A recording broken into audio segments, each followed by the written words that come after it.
So we're going to start streaming. And what I'm going to do is I'm going to play our little intro music. It'll take about a minute. So if you can, guys can keep it quiet, and then you're not going to be able to hear the music. So I'll let you know when it's over. I'll just say good morning, everybody. Here we are. Good. Okay. Good.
Good morning, everybody. This is Frank Stalter in Philadelphia.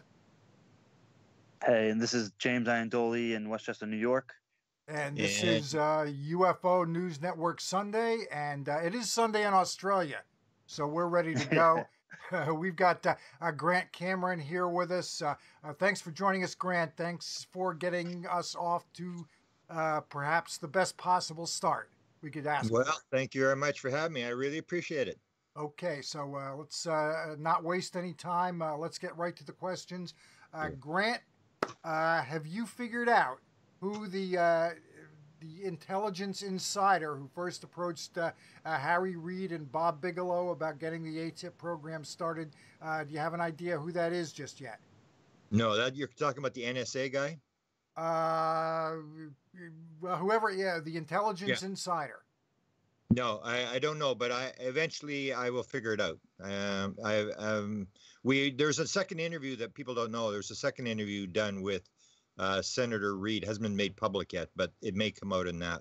Okay, because he was interviewed by New York Magazine recently, and he said that whoever it was has a PhD in physics. Yeah. So that would seem to rule some people out. I know you were talking about maybe it was Jim Semivan. I was thinking it might be John Alexander. Neither of those guys have a degree in physics. Yeah, my understanding is from NSA. Okay. Could be a lot of people, and there's also the story that it was Department of Defense Intelligence, that there was a rumor that somebody there had approached him, but it won't take long to figure it out, I don't think. And I think he said it was either physics or mathematics. I don't know if it was direct physics and maybe additionally mathematics. That was the quote that I read. So there are a few guys who are already involved in all this UFO stuff who kind of fit that description. One of them would be Hal Puthoff. Do you think it's him or not? You think there's a chance it might be him? He has an NSA background, but that was many, many years ago. There's so many people that people really don't realize that were actually involved that people don't know. For example, Tom DeLonge has a high-level general inside the National Reconnaissance Organization. I know that. Okay. And if you listen back to Tom DeLonge's interview with Rogan, he talks about being approached right after he puts out the book Secret Machines in April 5th of 2016. He's approached by an intelligence guy. That for sure is Semivan. And then he states that he was put in a hotel room in San Diego, and there were 6 intelligence agents who queried him for 2 days about who are you talking to, how do you know this kind of stuff. And once they heard who he was talking to, they were sort of blown away. I guess he was talking about General McCaslin and Weiss and all these guys. And then if you look back, the story that's being put out is that Lou Elizondo came forward. He's just was retiring, and that's how this whole story broke. And it was just the New York Times doing good reporting, which is not really even close to the truth, because there was the New York Times and there was also the Washington Post. We know that that Blumenthal from the New York Times has a Pulitzer Prize, 40 years at the New York Times. But most people don't realize that the guy that was at the Washington Post, this Warwick guy, had 2 Pulitzer Prizes. And he was also shown documents, and he was also shown videos when this thing set up. And so you look back on that stuff. You start going back and reviewing the old stuff. So you'll go back and review the December 18th New York Times article. It was written by Blumenthal, and he talks about Leslie Kean being in a room, and it was at Pentagon City, outside the Pentagon City, and that there was a number of former and present intelligence officers, and a head of a contractor, a major contractor was in the room. So you start looking and you realize there's a lot of people. I was told, Jim Semivan, as you know, did an interview with my associate, Melinda, and he stated 40 some. I'd heard the same thing. There's over 40 people involved in this thing, and some of them are just academic people like Diane Pasulka, who is sort of involved but not really involved. She's just sort of on the outskirts.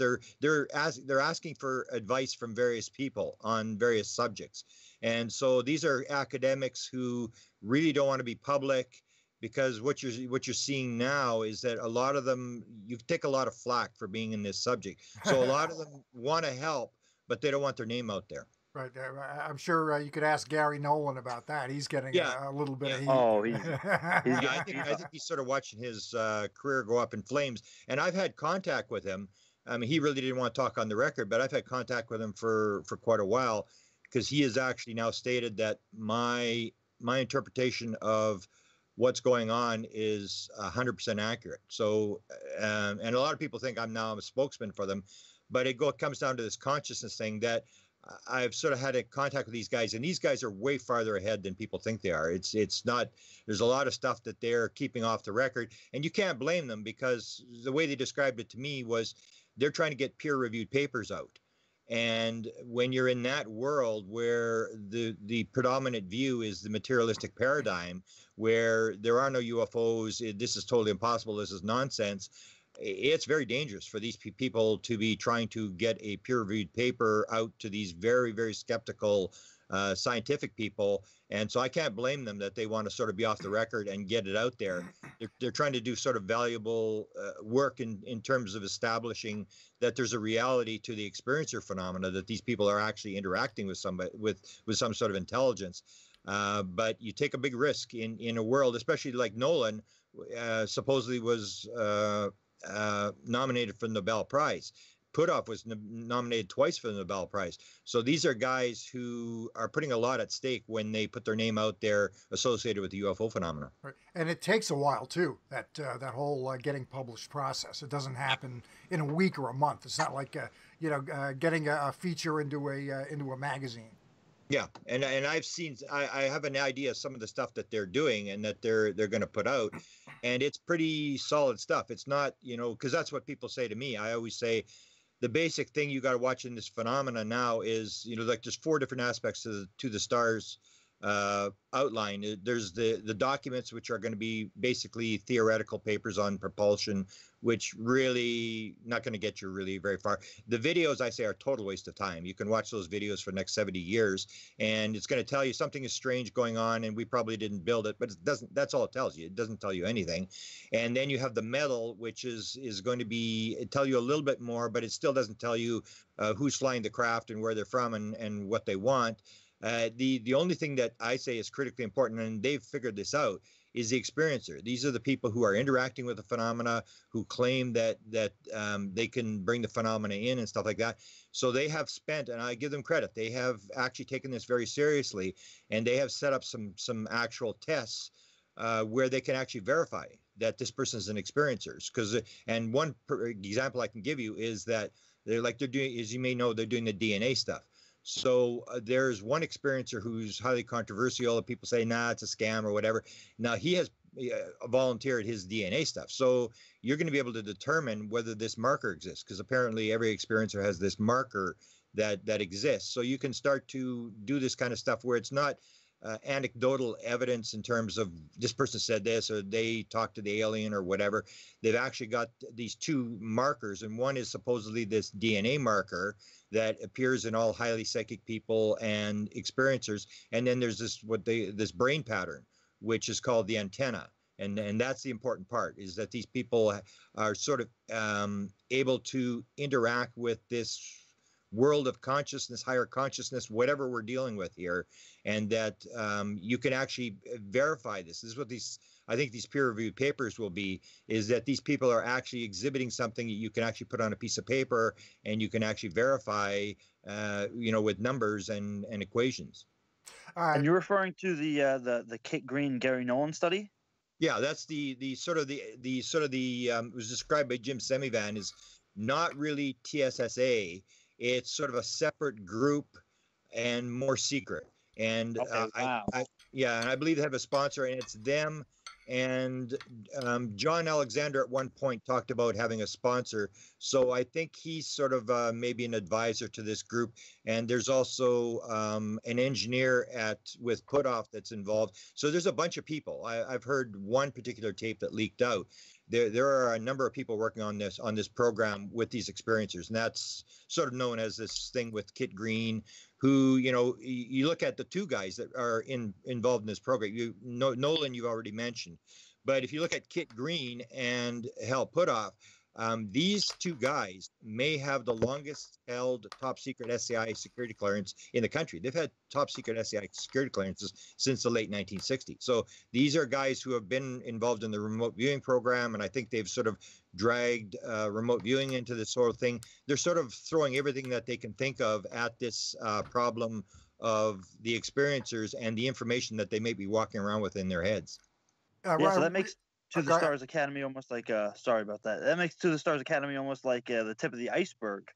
Yeah, the way I look at To the Stars is it was just a platform that was set up by Tom DeLonge, and Tom DeLonge is not a researcher. He's not a ufologist or anything like that. He's basically a media guy. So he wants to do movies. He wants to do cartoons. He wants to do books.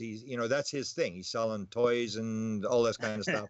and so that's his thing. He set up the program where these guys are operating, but these guys are basically, I think, running the show. And there's a number of them that are doing this. And one of the things I always try to point out to people when they're looking at To the Stars Academy is everybody keeps saying, well, Tom DeLonge set this thing up. And I keep saying, if you believe that, you're going down the wrong road. You're going to get all sorts of stuff wrong.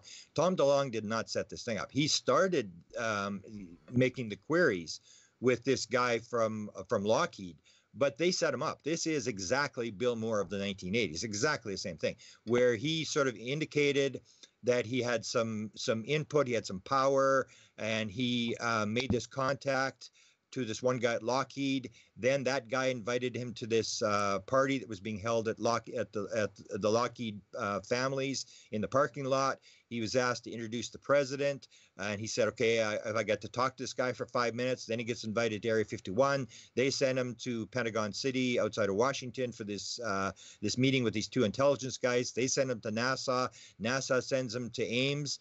Then he meets the general. Then he goes he gets sent to NORAD, or to the Space Command in Colorado, and they basically move him around and set up this team for him. He did not set up the team. Doesn't mean that he didn't do something significant and handle it properly when he got it, but they basically set up the team. All these people knew each other before Tom DeLonge got involved, and he's just a platform that they can use to get out a message to young people and to help this gradual confirmation. That's what I'm saying has happened, this confirmation. And so what they have done is they've used Tom DeLonge's platform and that he set up to operate. And what they have done is absolutely, I can guarantee you, they've done confirmation, not disclosure. Everybody thinks they keep using this word disclosure. And what I say is you have to go back. If you want to understand what's going on, you got to go back to an interview that was done by Bob Bigelow in 2013 on Coast to Coast with George Knapp. George Knapp says, I think something's going on. And I think if anybody knows what's going on, things have changed, it's Bob Bigelow. So then he starts interviewing Bob Bigelow, and he said, are you in favor of disclosure? And Bob Bigelow said, no, I'm not. And he said, well, what do you think? And he said, well, we need confirmation. We don't need disclosure. We need confirmation. What we need is to tell the American people that UFOs are real and stop right there. Disclosure will come a number of years down the road. That's what we need. And that is what they did. If you look at what happened October the 11th news conference, and then particularly the December 16th media story, which was done by 3 different medias. People forget this as well. It wasn't just the New York Times. It was the New York Times, the Washington Post, and Politico. All 3 media outlets had really not done UFO stories. And suddenly they all the same morning go out. And what they did there is they did confirmation. They basically said, the U.S. government says this is for real. We have these things that are flying around. We don't know what they are. We're investigating this, but we're not saying it's alien. We're not saying it's ET. And that's what Bigelow was saying. You stop right there. You don't go into aliens. You don't go into where they're from, what the mission is, cattle mutilations, abductions, all that kind of stuff. You just stop right there. And that's what they've done. They did confirmation. They dropped the story that the American government is involved in UFOs. UFOs are real. And they stopped right there. And so what they have done is they basically, they fired the UFO community. UFO community is upset. They're saying, well, why didn't they explain this? Why don't they do this? Because they don't care about us. They don't care about the UFO community. They've bypassed us. And in some of the interactions I've had with some of these people associated with To the Stars, every contact starts the same way. Oh, these conspiratorial, theories and the UFO community and stuff. And they're all on the same party line. It's like, ignore these people. They are just a pile of trouble. And it's true, because if you remember back, no, it wasn't in the interview that with Melinda, we put it on YouTube, but she thought it was part of the interview, but it wasn't. It was, I found out from her later that Jim had said to her, if you remember back, Lou Elizondo, the big thing was Lou Elizondo was going to go to UFO Congress. And he was then suddenly it was like, oh, he can't go because there's this medical thing. And there may have been a medical thing going on. But then the UFO Congress said, okay, we'll interview him. We'll fly to the place and we'll got all these questions from all these people and we'll interview them.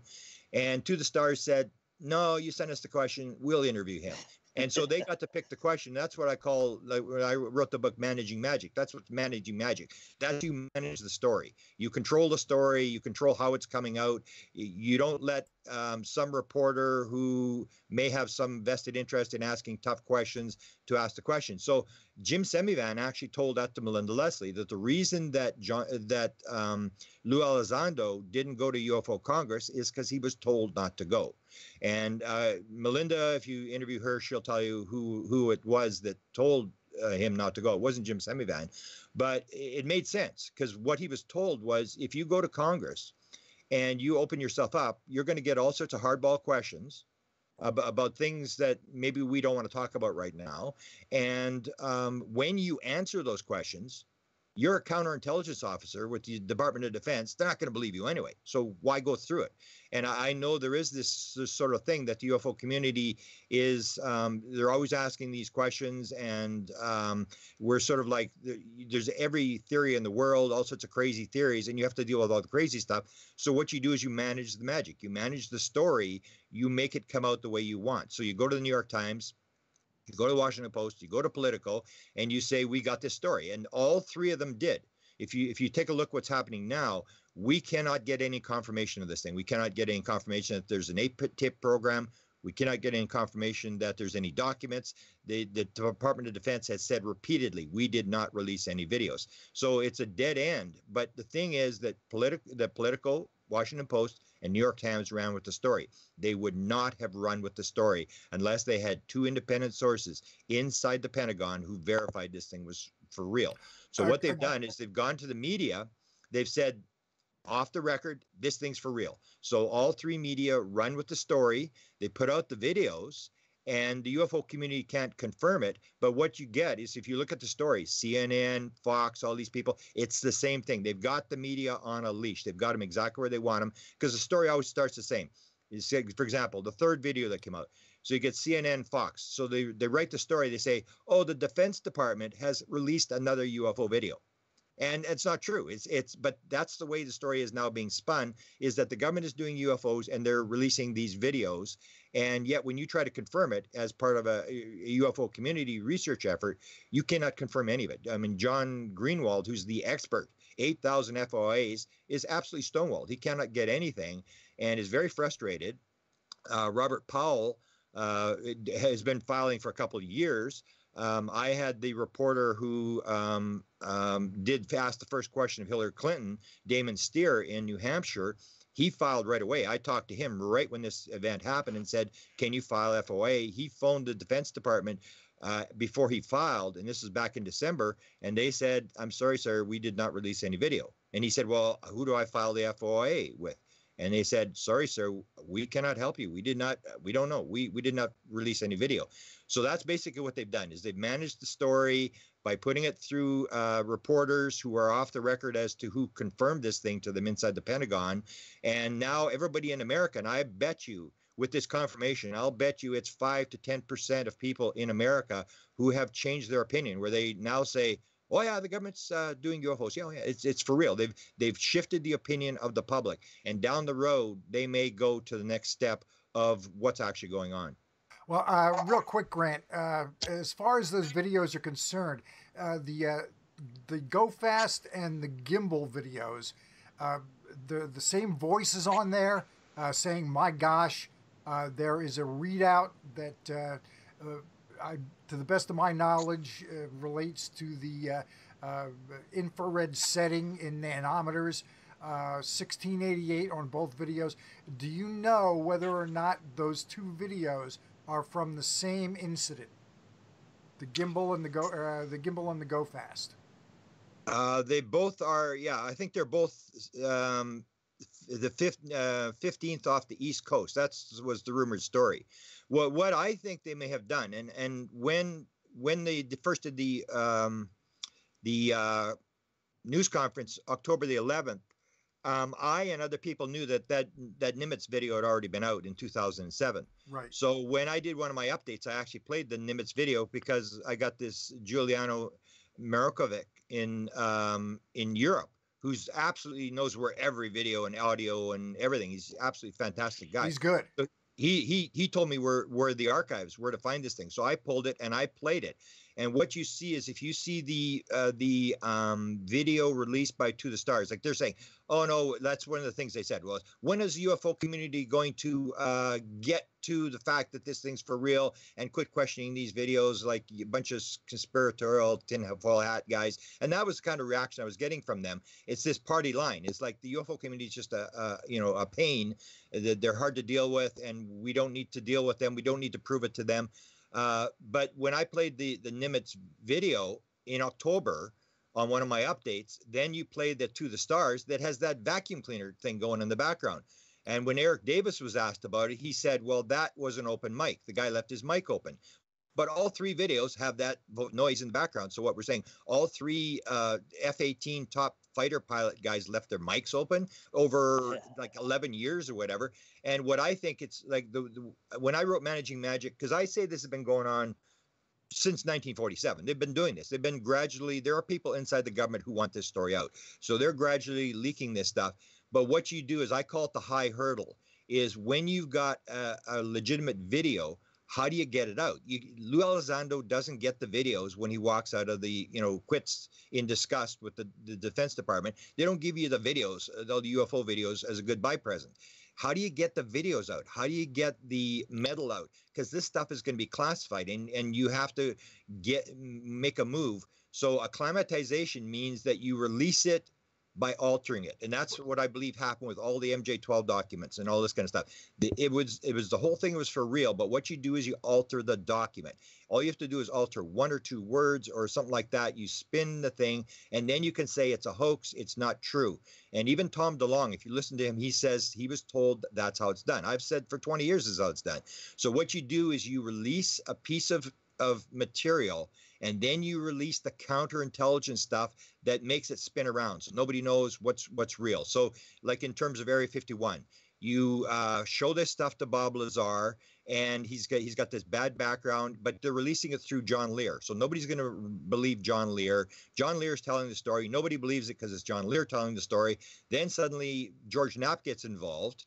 because he's missing a guest on one show in the spring of 1989. You put Bob Lazar on, now it's, this Emmy award-winning guy who's doing it, not John Lear telling the story, and suddenly the story goes viral. It gets out of control. So this is what they do, is they put it out, you take the information, you surround it with disinformation, and that may be what they're doing with the video, is they alter it. It's the same video, but what you do is they put either a goofy guy talking, or you put some sound in the background so you can say, no, we did not release that video. That's a fake video, and yet it's the real video. So what you're doing is you're controlling, managing the magic, controlling the message, making it come out slowly. Because as I said, there's only three options you can do.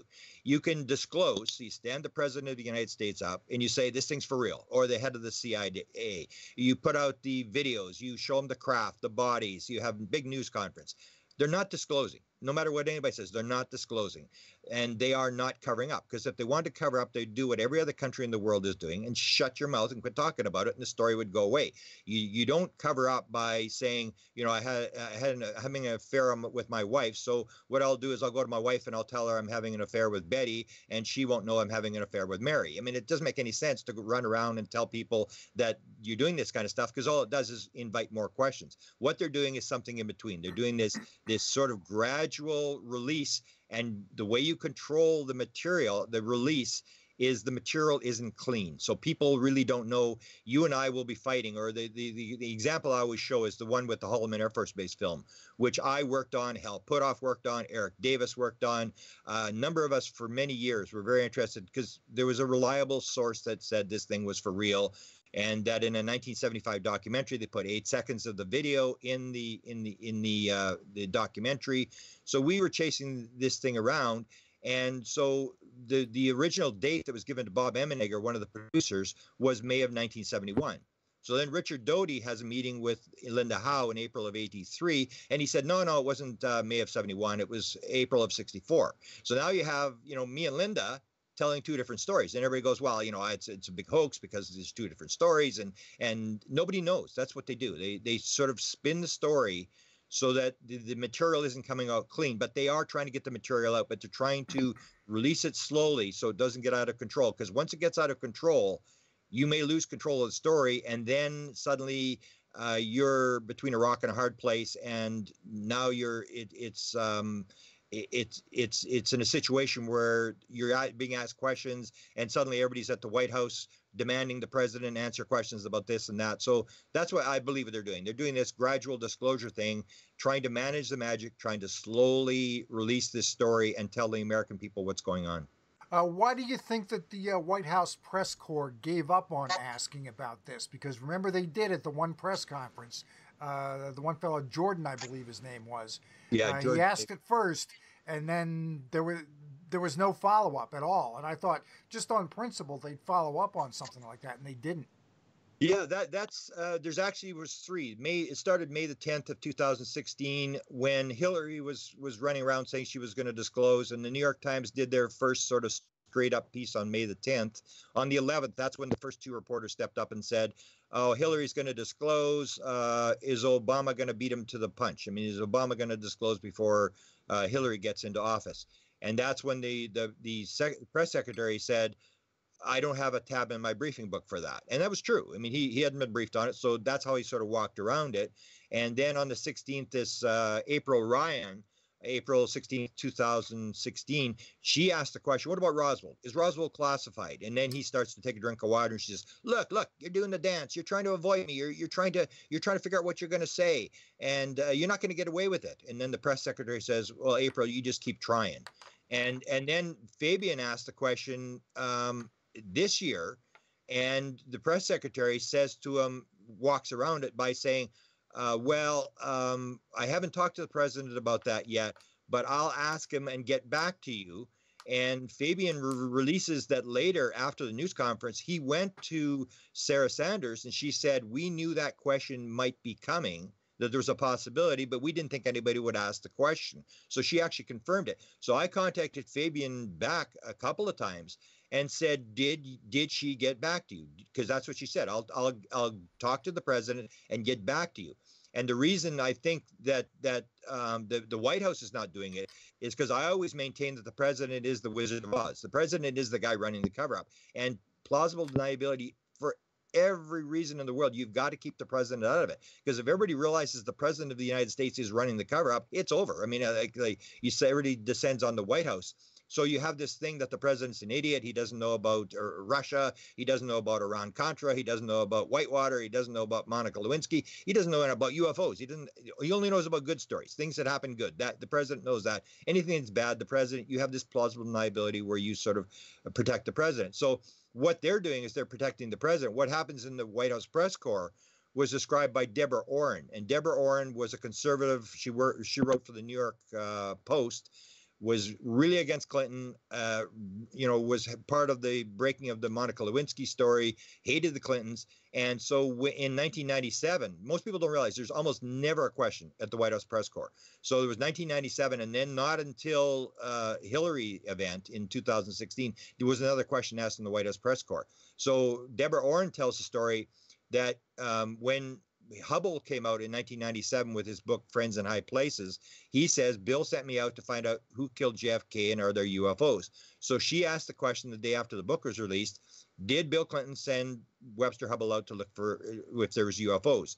And the press secretary basically had this joke. There was this alien that used to appear on the Weekly World News. And he said, no, we gave that story to the alien to work on. And of course, so he had evaded the question. So she asked him second question, a follow-up. And she said, is what Mr. Hubble writes in his book true? And then the press secretary said, I'm not going to comment what private people put in their private books. So he walked around it. And Deborah Orrin in a later interview said, I waited for the rest of the White House press corps to follow up. And they just all rolled over and played dead because they were afraid to lose their White House press credentials. And that's the whole thing. If you spend your time and you start, in a small town newspaper and you work your way up and, you spend 20 years and suddenly you get the pass to be in the White House press corps, you don't want to be the guy to ask the dumb UFO question. You want to ask about, Somalia, what's the economic situation in Somalia, or something that makes you sound like you're really smart. Nobody wants to ask the UFO question. And Billy Cox, who you've probably interacted with, told the story of when Robert Gates appeared. This is with the Chase Brandon thing. When Chase Brandon came out in 2012, this high-level CIA guy came out and said Roswell was real, it was extraterrestrial, and there were bodies. Gates, who was his boss at one time at CIA, was in Florida, and Billy Cox asked the question, well, what about Chase Brandon? And he told the story that as he was asking the questions, he could actually feel the reporters moving away from him. And it was that kind of thing. It was like, oh, he's going to ask the dumb UFO question. And everybody wants to be cool. So if you're in the White House press corps, you want to be cool. You're not going to ask the UFO question. And even I asked Fabian, and he did an interview later about asking this UFO question. And he was asked by his news outlet, and he said, I would never ask the question again. And so that's what it is. I mean, these guys are sort of too cool. I went after these other three reporters as well. Peer pressure, basically, is what you're saying. Yeah. It's peer pressure. And I've asked them, and they won't even reply to me. I said to them, are you going to follow up? And because that was the whole thing. Obama, the only reason they escaped in 2016 was because Obama was in Japan at the time. So they had the White House press secretary. So if it had been Obama, then Obama would have been in a box. And if you see Obama was big time into UFOs. He was leaking stuff all the time. He was, indirectly. I mean, even GQ magazine didn't follow up. If you look, I say a lot of this was greenlighted by Barack Obama in November of 2015. He goes to GQ magazine, and the important thing is that he does not have to bring up UFOs. This is a subject that until Bill Clinton came along, no president ever talked about UFOs. Even Jimmy Carter, people say, oh, he talked about UFOs. No, he didn't. He talked about it before he was elected. He talked about it after he was elected. When he was in the White House, he never, ever used the word UFO. Same as Gerald Ford. Gerald Ford said we should get guys and we should put them on under oath and we should find out what's going on with the UFO thing. When he became president, he never used the word UFO. So it wasn't until Bill Clinton came along that they started using the word UFOs and dropping it into speeches and making jokes and stuff like that. And so Barack Obama appears in this 2015 GQ magazine, and he's not asked a UFO question. He's asked about the JFK files. Oh, if you had the JFK files, do you ever ask for all the secret stuff?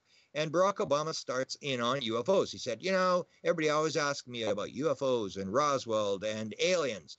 And I just want to tell you that top secret stuff isn't as top secret as you think it is. And I'm going, wow, it's like, holy cow, he just actually confirmed this. There's top secret UFO material. And the reporter, as I always joke, either had a stroke or, fell asleep or something, because his next question was, would you like to be a Supreme Court justice? And and that's the whole thing. The same with Reed. When Reed got the questions, the reporter, he asked him, were you briefed? And he on the program. So he's talking about the AATIP program, and he said, no, I left it alone. Well, the question that they escaped asking, and there was a second interview which has been done. I don't know what happened, but I was allowed to put questions in. I said, you got an interview with Reed? And the person said, yeah, we do. And I said, can I ask some questions? And they said, yeah, you can. So I said, you got to ask him, where did you ask for a classified briefing? So here you have Reed, this NSA guy comes to him and he said, we got to work on this thing. So if you're a senator, you have like basically the same power as the president. You have a security clearance. So you can demand an answer to everything. I represent whatever district, and I'm demanding an answer to this. And they have to do it because you don't have a security clearance, and they have to, give you something. So I knew that Reed had been briefed. I knew that he had asked for a classified briefing on UFOs. And this back when this whole thing started. So the question that they asked him was, did you ask for briefings on the AATIP program? And he walked around. He said, no, I left it alone. I didn't really ask any questions. And then they said, do you know material from that program that hasn't been released yet? And he said, yes, I do. So the question I asked was, did you ask for a classified briefing on UFOs? And to see what he'd say, because that was the question I asked Cheney. Because Cheney had, was always rumored to be the guy who was the inside guy. And that was the question I said to him when I got him on a radio talk show in 2001. I said, in all your jobs in government, have you ever been briefed on the subject of UFOs? If so, when was it and what were you told? I don't care if you believe in UFOs. I don't care what you think about UFOs. I want to know, on the record, did someone walk in your office, swear you to secrecy, and give you the briefing? And the briefing will be the truth. It will be what's actually going on. So that was the one question I suggested to Reed. The other question I asked was, because he was a major supporter of Hillary Clinton, and there was always this story, what's Hillary doing? Is she disclosing? Is she trying to get the UFO vote? There's all this controversy. So he knew Hillary very well. And so the question was, did you talk to her about UFOs, and what was Hillary actually doing? Was she part of this disclosure effort? Because that is why I believe there was this huge delay. I was told that this thing was going to break. I've known about this story for a number of years. I was told that this story would break in just before Christmas of 2016, and nothing happened.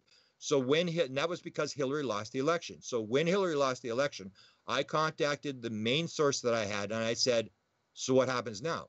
And he said, oh, nothing's changed. It's actually more intense than it was before. They're moving, but they had to shuffle the deck. They had to figure out what are they going to do. Hillary's not part of this thing. I believe Hillary was going to be the sort of the person that was going to headman this whole gradual disclosure thing.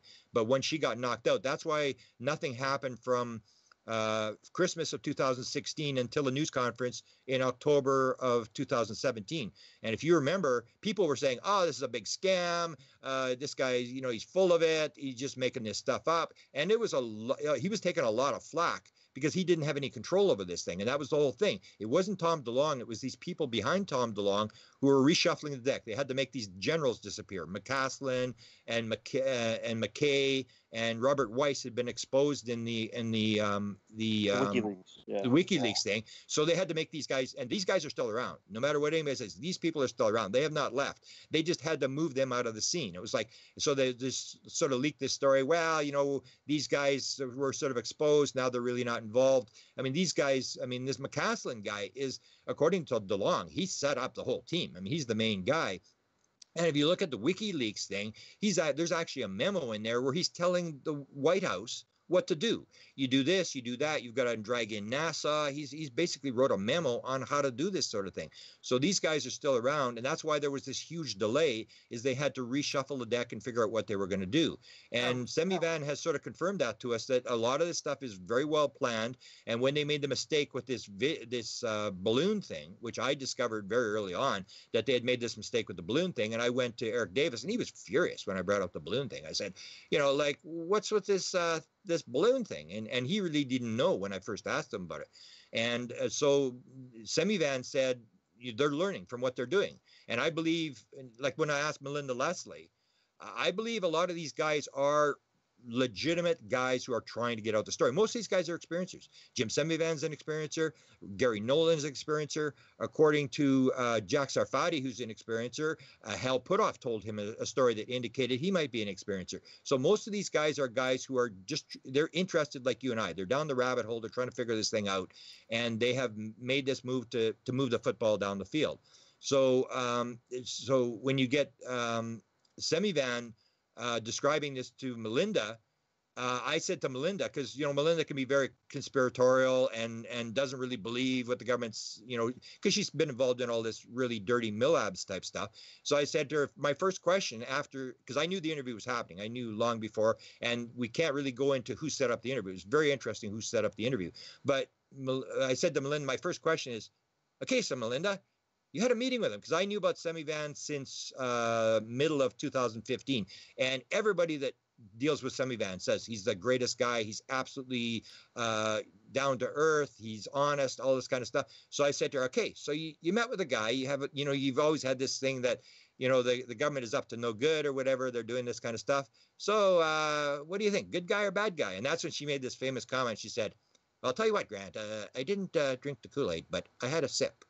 So it was sort of like, once you actually meet these guys, that's what I found too. I mean, I can tell a funny story that if people want to check it, they can actually figure out. One of the people, and I know how deeply he's involved in the DeLong thing. I know he talked to DeLong. I know when DeLong was at NASA, he met this guy, and this guy's an experiencer who I've talked to. He's very much into this thing, trying to figure this thing out. When I was on Dark Journalist, he was actually phoning questions in, and the first question he asked is a question that's got nothing to do with UFOs, and that was basically just to tell me, hey, guess what, I'm here, and it was just amazing that these guys are people who most of them are experiencers, I believe, and they are trying to get this thing out, but you have to work within the classified world.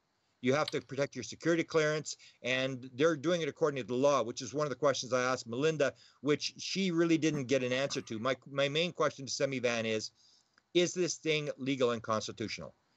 Are you obeying the law and following the Constitution, or is this some sort of rogue thing where people are just doing what they want? And if it's done by the law, then it's what I think has been going on for 70 years, is that the president's hands are tied. This thing is highly classified. The Canadian government top secret memo of 1950 said it's the most highly classified subject in the United States, and you have to figure a way to do it and protect the classification, which has to do with weapons and militarizing this thing and stopping the Russians from getting it and stopping Al-Qaeda from getting it and all those things that go as part of this thing that people sort of ignore. They just want the answer. It's sort of like, we got 2 cars and a house, and our kids are in school and everything's going great. Now we want disclosure. We want something, we want some new entertainment and something to, whereas to them it's a very key element that has a lot of military applications. The telepathy thing, the ability to talk in people's heads, the ability to move through time and space, go through walls. You look at this kind of stuff and you can see why they would be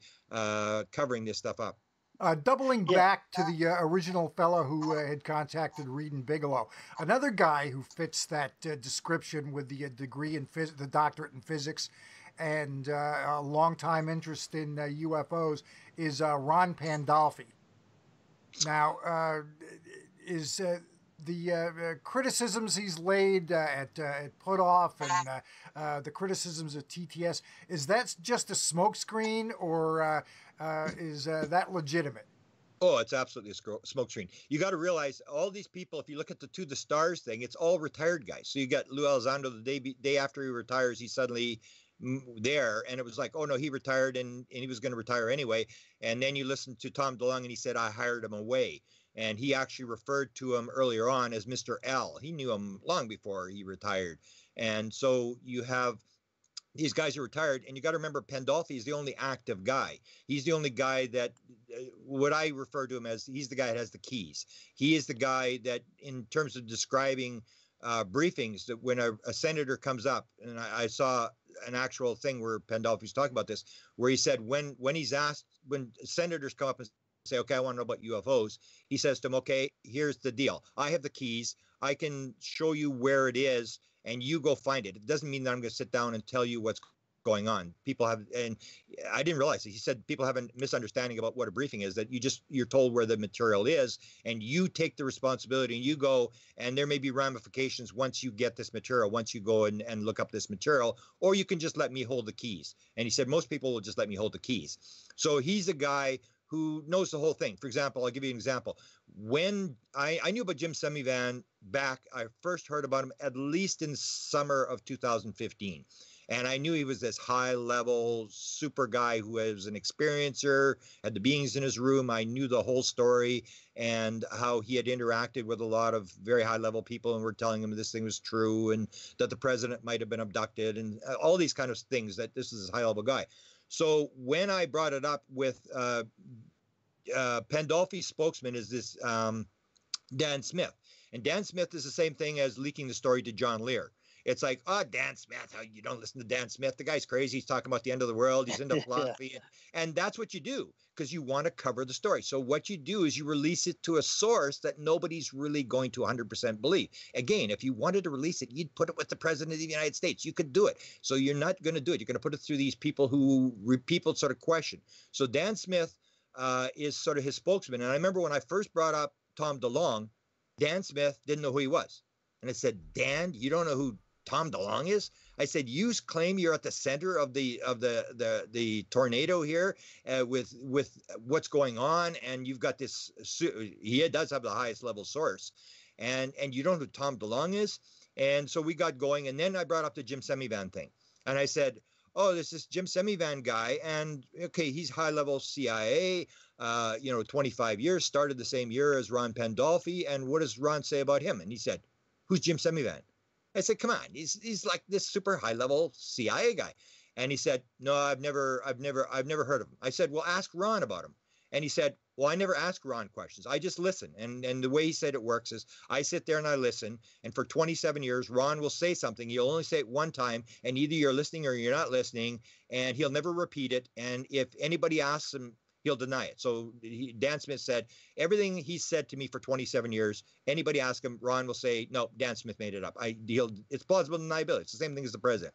So yeah, he says that Dan Smith, if you ask him about Dan Smith, he'll say that he has mental health issues. Yeah, and that's the thing. They even did an interview with his wife. Ron's wife did an interview, and they pulled it from the internet. I can't find it anymore, but it was called Maniac or Messiah. And they're playing on this thing that Dan sometimes refers to himself as being Jesus, and he's the Messiah. That's why in Managing Magic, I refer to the 5 Messiahs. There's Stephen Greer and Dan Smith and Moore and all these people who believe that they're called to be the person who brings disclosure to the American people. So I call them the Messiahs. But he said, okay, so he has this plausible deniability. So I said, well, ask him about Semivan. He said, no, I never asked him questions. And said next day on Open Minds Forum, suddenly here's Jim Semivan. And his name had never been exposed. I had been told, I'd figured it out. I wasn't even told what his name was. I just was told what his first name was. And based upon stuff, I figured out who he was. And so then I'm going, oh my God, I shouldn't have used his name. Now his name's on Open Minds Forum. And within an hour, it was off Open Minds Forum. And Dan posted, he said, Ron has told me to take this off and quit posting material, quit posting lies from loons. Because if you know, Ron Pandolfi's statement is that everybody in the UFO community is either a loon, a crook, or worse. And I'm actually one of the few people who ever took off the loon list. He said, no, Grant's not a loon. But in his days, he was calling me the loon.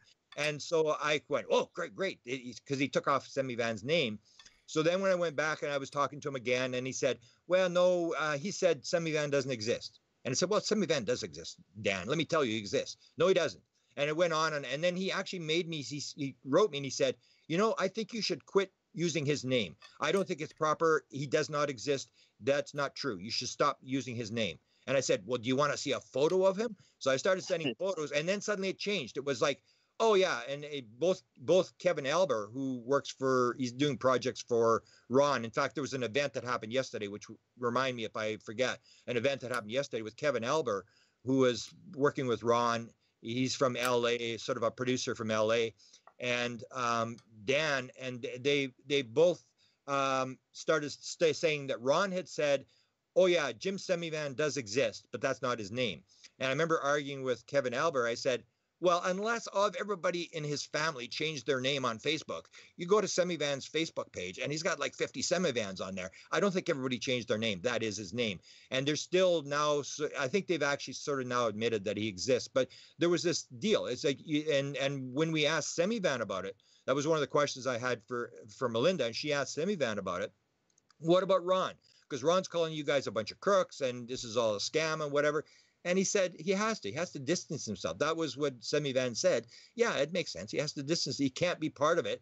He's the guy so it's a balancing act. It was the same thing. You put out the information and then you discount the information with counterintelligence. So he comes out and says, hell's the biggest crook that ever lived. It's a big Scientology scam, all that kind of stuff. And everybody starts to wonder, well, maybe hell is he was in Scientology. Maybe he is a crook. Maybe this is going on. And they throw the doubt into people's minds. So nobody really knows for sure what's going on. Because if you really wanted, they would make an announcement that Hell Put Off is a real guy and that this program's going on. But they do this down the road in between thing, this plausible deniability, gradual drip confirmation stuff that they're doing. Grant, I had a question about Ron Pandolfi. Do you think that there are unacknowledged programs that he's not aware of, or you think he's the kingpin of the whole thing? My understanding is that when it comes to, and he described it in 1991 to Dan Smith as phenomenology. That's another thing I always point out to people.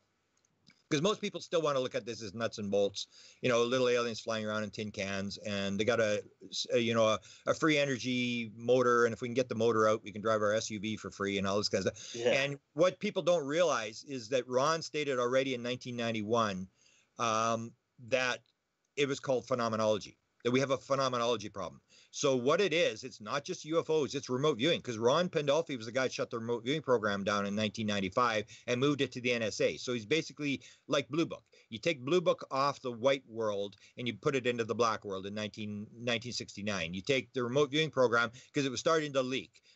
Jim Marrs was doing a book on it. The story was starting to leak that they had this remote viewing program. So what you do is you shut it down, you move it into the black world. So he was talked as the guy with the keys. That Dan has made all sorts of claims that he could kill anybody in the country and get away with it except for the president, and that he has ultimate power. There's nothing they can do to him. There is a story that was told by Ron's first wife that for a number of years ago was run around, that Ron had told her his job was more important than the president of the United States. So that's my understanding, is that he does have this very, very high level security. Because what you need is what's called the keeper of the weird. You need somebody who controls the classified material, that is the go-to guy. So when you see the Rockefeller Initiative documents in 1993, when Bill Clinton's science advisor heard that Rockefeller was coming to the White House and they couldn't stop him, he asked for a UFO briefing. And it's in the documents. There's no doubt about it. It was given to Ron Pandolfi. And because Ron Pandolfi could not acknowledge that the CIA was doing UFOs, that's when he gave it to Bruce Maccabee. And he phoned up Bruce Maccabee and he said, you got to write a briefing for the science advisor to the president. You got 24 hours to do it. It's got to be in by 7 o'clock tomorrow morning. And he stayed up all night and wrote this briefing document, because you can. And then you go in the back door and you do the private briefing in the back door, but you can't do it publicly. So there's so many indications that he is very high level. And before him was Kit Green, which is why the To the Stars thing is so important with the Experiencer thing, is that Kit Green was the guy who ran the program before Ron from 69 to 83 or 85, either of those 2 dates. And the guy before him was Arthur Lundahl, who ran it. He's the guy that did the photographic analysis for the Robertson Panel report in the 1950s, ran a Navy photograph lab, and ended up running the National Photographic Interpretation Center for the CIA, which was the lab that analyzed all the U-2 SR-71 and all the spy photographs. And he was the guy that ran the Weird Desk back then. So you have these guys that are sort of in charge of the classified material. And so when Ron says, like, as soon as, if you remember back, as soon as the thing was released, we were actually helping Dan Smith get online. Because of course, every time I talk to Dan, something breaks, and I go, okay, so what's Ron say now? And then he goes and asks, he'll ask Ron, and I try to find out, what's the reaction from Ron Pandolfi. So on December the 16th, we were helping him get online to watch. No, it was October the 11th. We were getting him online to watch the news conference. We knew it was coming up, and so then within an hour, maybe 2 hours, he was back to us and said, Ron said this is a Scientology scam and all this kind of stuff. And Ron actually put it on WikiLeaks. They actually had the posting on WikiLeaks. And Ron, I'm sure Ron wrote it because it was Ron's deal about the Scientology scam and they're using people and stuff. So right from the word go, Ron was putting out this counterintelligence thing, like hours after. And he basically said, and there may be some truth to it, is he said that it was done in front of a simulator. These videos were actually done in front of a simulator. And that's where I sort of got on this idea that, because when I first saw the video, I go, like, how could they hoax something like that? That doesn't make any sense.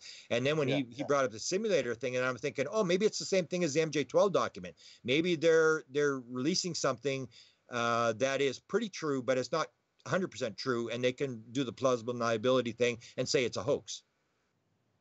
Real quick, have you been able to find out if AATIP looked at all? It was what was probably the biggest domestic UFO case while they were running, which was the Stephenville case in 2008. Well, what you got to remember is that like they have the skiffs now, like Bigelow built these skiffs to control all the classified material. And if you listen to some of the interviews, Bigelow basically controls everything from 2007. This would be my personal impression. He controls all the UFO material from 2007 on. I mean, all the Federal Aviation stuff. He bought up all the Carpenter abduction files. There was an effort to try to hire all the free people who have the 4,000 contactees, experiencers, the Free Foundation. He bought up all the stuff from Project Plate. 15 hours of video from was it Brazil with this 1977, 78, all the videos and the photographs and all the documents. Bigelow was buying up everything. He bought up, and I knew this back in the 1990s because I was going after some files of a guy named Von Kavitsky. It was a guy, he was a major a major from Hungary who was working at the UN, who was writing all these letters to the president. And I knew I was into the president. So I was trying to get his files when he died, because he would attach all these UFO documents to these requests to all the different presidents. And I was told that Bigelow had bought the files. So I went to Eric Davis. That was when he was still working for NIDS. And I said, I'm looking for Von Kavitsky's files. I'm going to be in Las Vegas. Can you arrange that I can look at these files? I just want to look at these letters to the president. And he said, oh, and he comes back and he said, oh, no, Bigelow doesn't have those files. And I said, he has the files, because I know the guy. I talked to the guy, Antonio Huneas, helped pack the files. And Antonio told me the files went. He helped pack the files. They went to Bigelow. And then he came back later. He said, well, maybe he has them in his private residence, but he doesn't have them here. So that's what people got to remember, is that Bigelow has bought up everything. For example, the whole controversy with MUFON. This whole thing about the non-disclosure agreements that all the MUFON people did in 2009 or whatever, and the STAR team. And the first STAR team investigation that was done with Chris Bledsoe. And Chris Bledsoe is one of the key people in this whole operation, because what you got to remember is that no matter what anybody says, I say the experiencers are the key elements, and that the military intelligence and the government is watching the experiencers. Because Ron Pandolfi had said at one point, because we cannot measure and control the phenomena, we watch the people who the phenomena affects. That's all they can really do. Because if you look at Skinwalker Ranch, they had it within 75 square acres. They had the top researchers in the world, all the money in the world, and they could not control. They could not measure the phenomena. They could not do anything. That's one of the reasons they gave up, is because they had this trickster thing. John Alexander said not only did the phenomena know what they were doing, it knew what they were about to do. They couldn't measure it. They couldn't photograph it, and so that's the key that a lot of this material is not verifiable.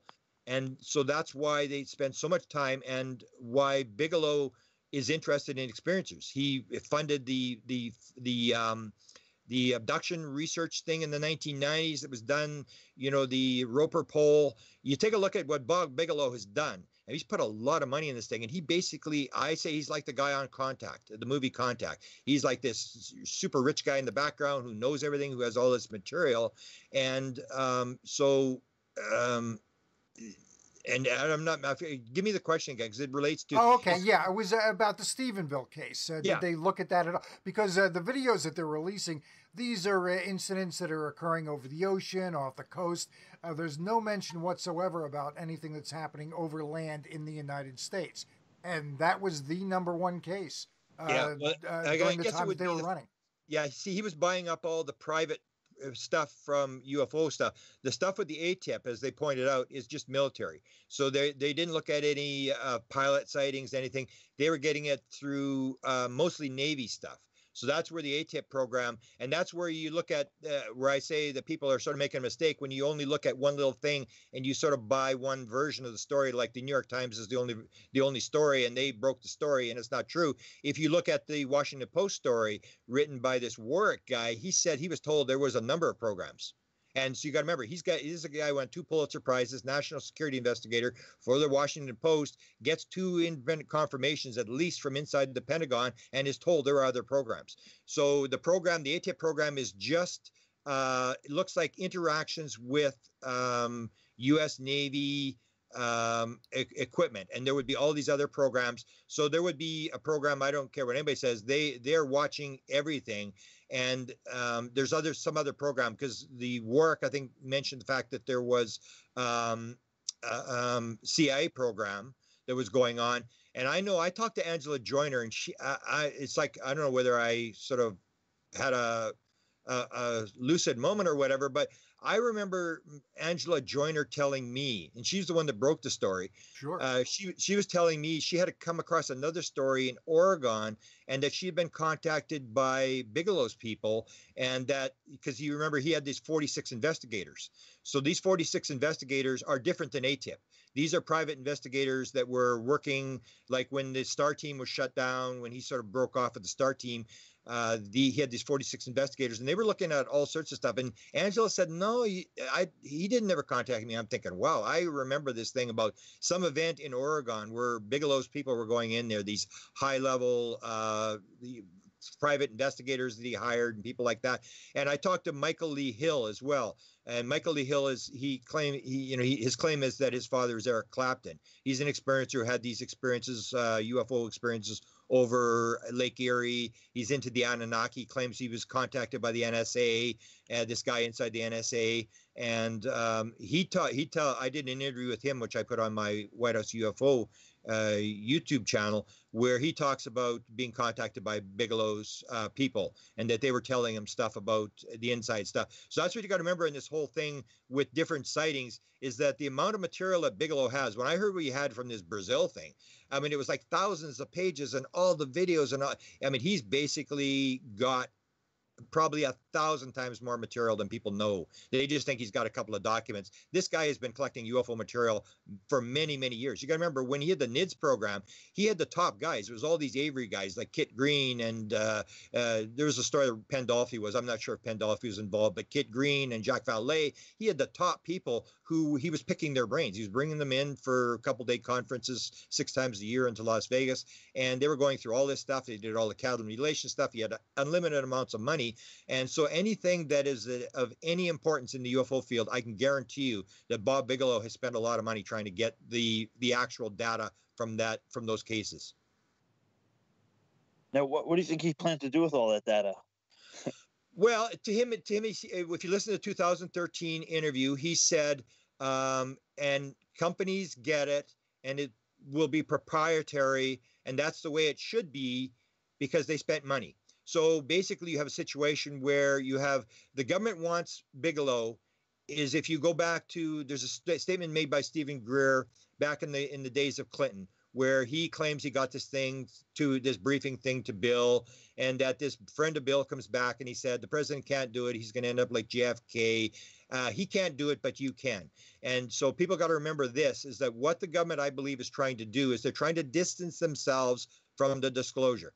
So Bill is saying, I can't do it, but you can. And I've been told this as well. It's this idea that what you're doing, I think they're doing, is they're moving it into private industry. So they're moving all this stuff into Bigelow Aerospace. He controls all this material, and then it is Bigelow that discloses, and the government is off the hook. The government doesn't want to be the people, almost like Hillary, where she never, ever brought up the UFO subject. She only answered questions. It's this idea that they want us to force the issue. They want us to bring the disclosure to people. They can't do it because of this classified thing, plausible deniability, all this kind of stuff. And so that's what I think is. And so Bigelow controls it. Now, the Greenwald is saying that even though he controls it, the reports are still have to be brought out. Now, that's going to be rectified, but Bigelow's not even talking now, so he's not talking. And one of the To the Stars people said we have to, maybe it was Hal Puthoff, we have to negotiate with Bigelow now to get material. But Bigelow does control it. And I believe he's an honest guy that's trying to get the answers, but he's looking at it like a business guy. I mean, if you control this thing, it's the same as the military. Military's looking at it for weapon stuff. Can we develop a weapon? Can we stop the Russians from developing a weapon or counter weapons that the Russians may develop? If you listen to John Burroughs is saying that the documents from the Rendlesham Forest, from the British thing, said they've already created weapons based upon what happened at Rendlesham Forest. So that's the military application. But Bigelow is looking at it like, if you can control this technology, you control space. I mean, he's the guy that's going to control everything in NASA, the National Aeronautics Space Administration, NSA. They're all going to have to come to him because he's got the technology. So he's a business guy, and he said in 2013 it's proprietary, and the companies have the right to do it because they paid the money. Now, he used other people's money to do it, but he is brilliant. He's absolutely brilliant. He has actually got control of everything. Well, that AATIP program is essentially like an inside job, how he got the information that was coming in from the military. It was basically an inside heist. It was fantastic. Yeah, and Hal Puthoff helped write the program. Like, a lot of people think it was a setup. I don't think it was a setup. There was a proposal put out, and anybody could have bid on it, but who would have known? I mean, it appears Hal Puthoff writes, he knows exactly what to put in the proposal, and Reed puts out the request for a proposal, and every other company looks at it and really not interested. They've got the inside track in the fact that they know what this program is going to do. So they write the thing, and I think they legitimately got the right to this AATIP thing from 2007 on. And as it's been pointed out, it's still going on. And I think Puthoff actually said it's intensified, that it's actually more intense than it was when they were running the program. But as the Washington Post, you're talking about field incidents now. You're talking about citing cases that are happening, in the moment, basically. Yeah, with the military stuff, because it seems like they're interacting with, and that's this threat thing, that they're interacting with military, naval carriers and stuff like that. And if you listen to Tom DeLonge is saying in 2013 they shut down like a huge proportion of all the nuclear weapons on the submarines around the world, and they affected the satellites that were sending the information to the submarines. So you have this interaction. I think that's what the AATIP thing is this interaction with military units. So there'd be all sorts of different things. Like the experiencer thing, I'm sure is this program, because John Alexander in one interview is asked, why did you go see Chris Bledsoe? And he said, well, my sponsor told me to go talk to him. So there's this thing about sponsor. And Kit Green, there's a tape that was leaked, which I haven't really released it yet, but it's on the internet if you know where to find it. And this is Kit Green dealing with one of the experiencers. And you can hear what they're doing inside this program with Hal Puthoff and Gary Nolan. And they're using some pretty high-end remote viewing stuff. And so that material is sort of out there, but it's more high classified, but it's separate from the AATIP program. And Jim Semivan actually told Melinda Leslie, he said, well, that's not really part of To the Stars. It's sort of an independent sort of thing. It's related, but it's independent. and it's more secret. So it's got a sponsor. Now, I don't know if the sponsor is Bigelow or who the sponsor is for that program, but it's looking at experiencers. And that's where I say the ultimate answer is that, so you have the AATIP programs looking at the interactions with military units. You have this unit that's looking at experiencers, and you have probably all sorts of different programs that are looking at different aspects of the thing. And it probably all filters into Bob Bigelow, because that's where you can protect it, because it's proprietary. It's going to be very hard to get it out of there. You have no FOIA that can sort of influence this kind of stuff, and only Bigelow and the people that he allows in know exactly what he's got in these skiffs in Las Vegas. He'd have all these documents and the various rumors on hardware. Linda was talking about it the other night about this. She believes it's this layered piece that they have that Tom DeLonge always talks about, is the arts parts piece that she worked on, this magnesium zinc stuff back in 1996 that she did reports on. And I know this guy, this experiencer from NASA, he took Diane Pasulka and another academic. If you heard the interview Diane Pasulka did with Greg Bishop, she talks about being taken there and blindfolded on this site in New Mexico, this crash site in New Mexico. Well, I know what the crash site was because I knew the experiencer in the National Aeronautic Space Administration. I knew the guy that took him to the site, so I know where the site is. And I've actually got a piece. I was given a piece, and I cut off a little piece and gave it back to the guy. So there's all these different programs of metal. Jacques Vallée, so that material went in there. Jacques Vallée talks about the stuff that's being thrown out of UFOs over the years, this extruded material that UFOs are pretending like they're going to crash, and then they shoot out this metal. Jacques Vallée's got all this metal. I'm sure that's part of the material they've got, and then all the stuff. Bob Bigelow financed all the abduction implant research. So he's got all that material. So that's the thing, is Bob Bigelow is the key to this whole thing. He's got control of all this stuff and has been absolutely working on this thing for probably 30 years and has managed to gather all the material together. And it'll be up to him what he discloses, or whether he just continues to use this stuff to try to develop technology. Now, as far as the study goes through Green and Nolan, I've got a little bit. We'll be picking up some more on this, but one thing they had, which is basically a confirmation of the obvious, they did have a control group, of course, which you would want in any scientific study, and there was also a lot of peer-to-peer psychic experimentation, since I guess they couldn't get ET in on the study. But they had a lot of peer-to-peer experimentation. And I did hear one interview you were talking about where they separated, or at least this was an idea, whether they actually pulled it off or not.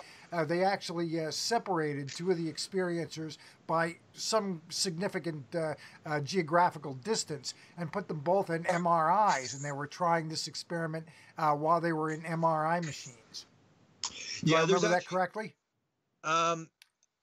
I didn't hear that. Somewhat new. I knew that Kit Green, if you go and you can actually search it, MRI Kit Green China. There's a guy was with the Chinese Academy of Sciences, and Gary Beckham. So put Gary Beckham's name in there in the search.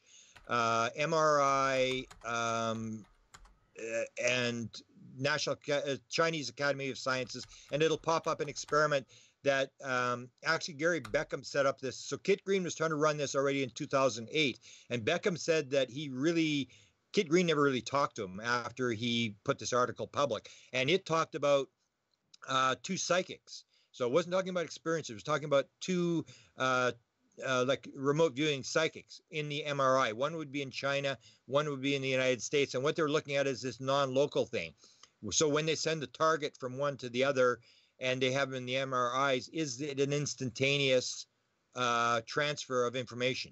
So this idea that consciousness is non-local. And he was very upset about it. So I can see that they would be doing this with experiences as well. Because you got to remember that the guys that are behind this, like Kit Green, as I said, he has one of the longest held top secret SCI security clearances. And that's because he was the control officer for the CIA when they ran the remote viewing program in the 1970s. So he knew the whole deal. He worked with Uri Geller. and that's part of where is it mentioned? I think it was Annie Jacobson who writes about it in Phenomena and talked on Linda Howe's show for 35 minutes about this whole thing, her interactions with Kit Green and Harry Nolan and all these guys and what they told her. And that was that it's not just they're looking for this DNA marker. And it's not just experiencers, but it's also highly psychic people. So they've got Uri Geller's DNA. Of course, Uri Geller is probably an experiencer based upon what he's been talking about. Ingo Swann, Joe McMoneagle, all these guys, and they're stating that there's this similar marker in all the whether it's experiencers or remote viewers. So it doesn't surprise me that they're going to do all these kind of remote viewing experiments, because the tape I heard that was released, and Kit Green doesn't want to comment legally, can't comment on it because it was the person who's they were working with that released the tape. It wasn't Kit Green that released the tape, so he can't comment on it. But in that one, what they do is they give all the various, because they've got all these experiences. When I first heard about this in 2015, I heard about this thing. It was that Kit Green was working with experiencers, and that if you have 2% of people in the general population who are experiencers, you're going to have 2% of the high-level government officials who are also experiencers.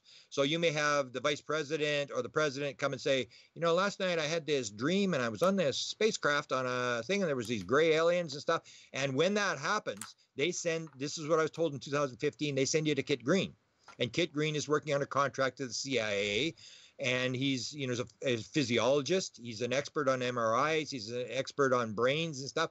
And so you send these people to Kit Green, and he determines, is the person hallucinating, is the person crazy, or is the person an abductee? And because you basically want to know if or is the Russians got him? Did the Russians get into this person's head? So they send these people. So in 2015, I was told he had 40 people.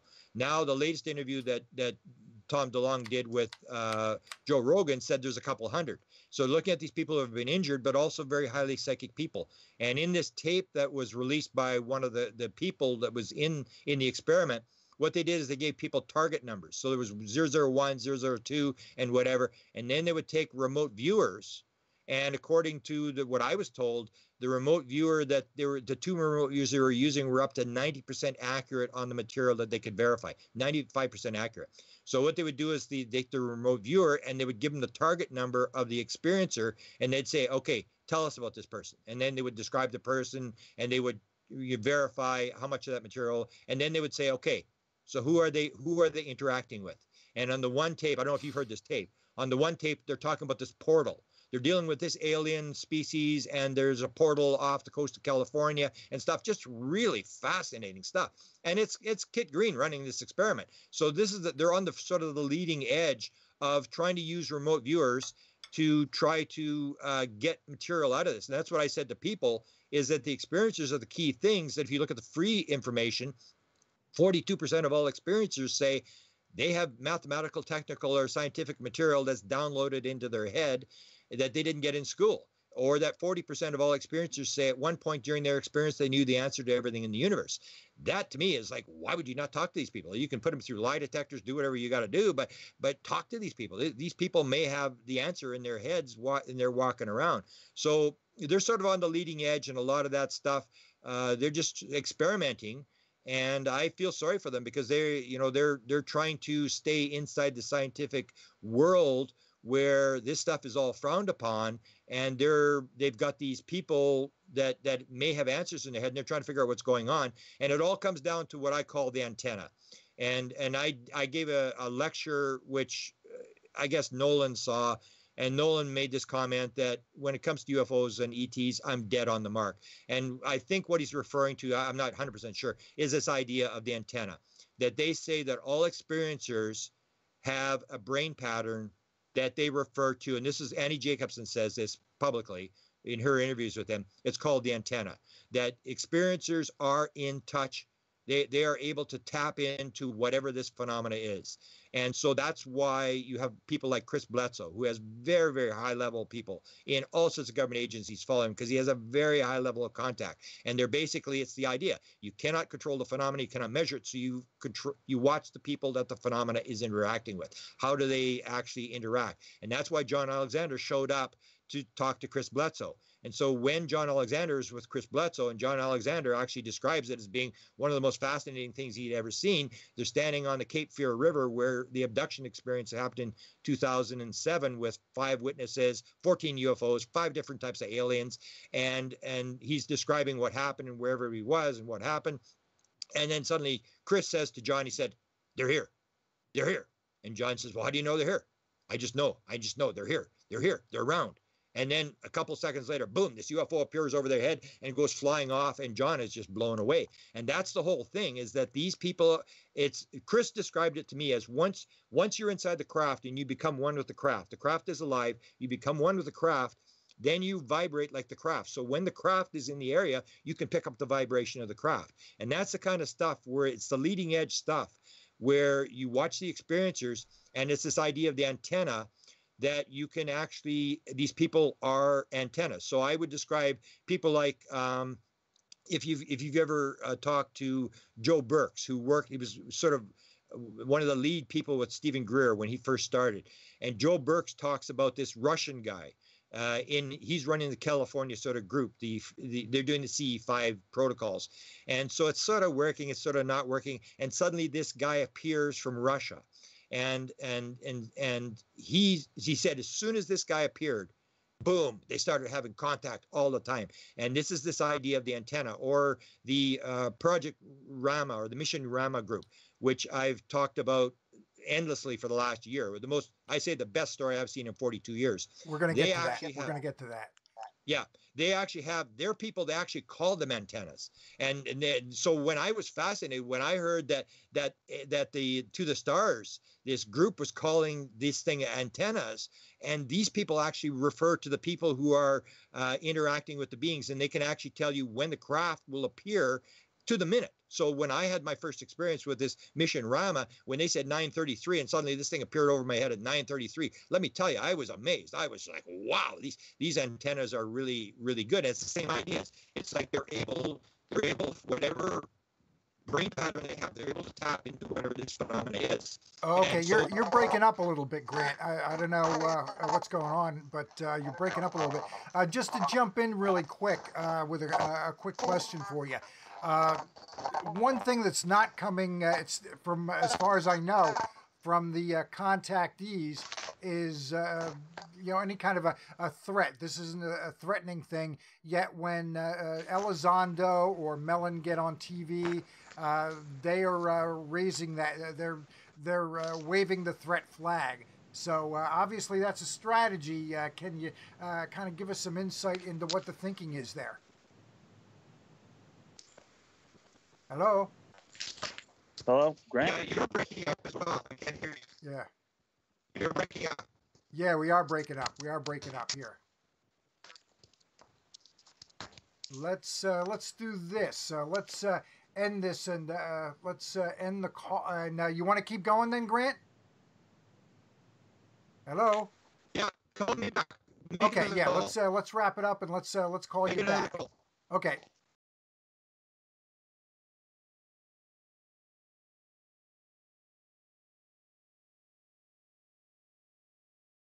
Okay, so let's do this.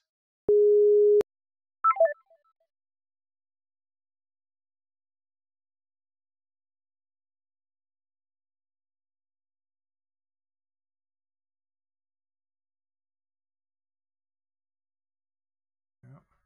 That doesn't seem to be working.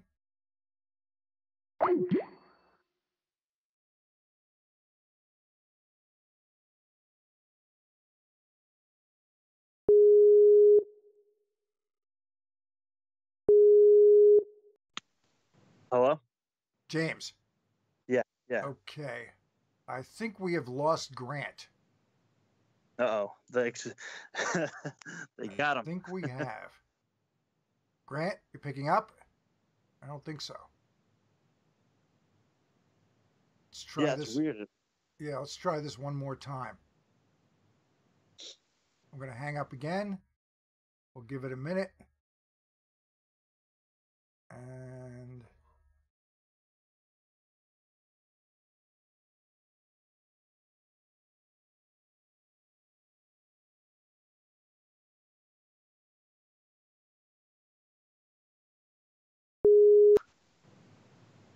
hello?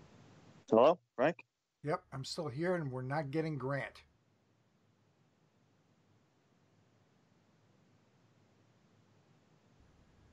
Did you Hang send on. a call out to him? Oh, yeah, I'm calling him now. Yeah, he's in the group call. Okay. Hang on. Let me end this again.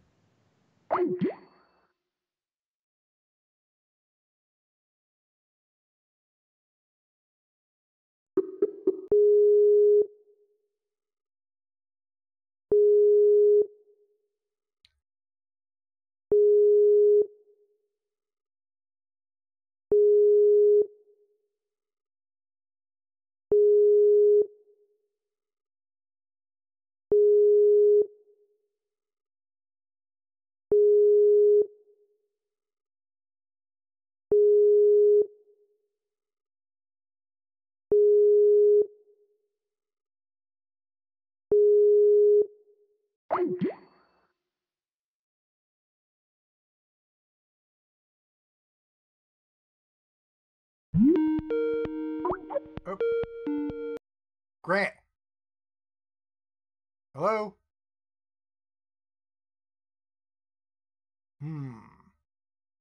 Still having some technical difficulties.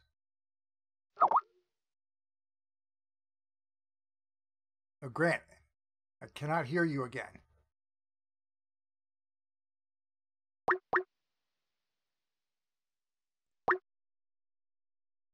Hello? Frank, Yeah. we're still missing Grant? Yeah, we're still missing Grant. Ah, man. That's weird to lose service just like that. Yeah.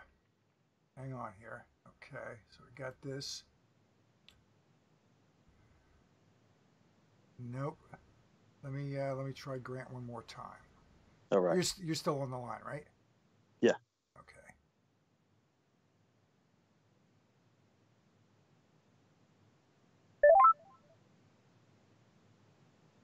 Okay. Think.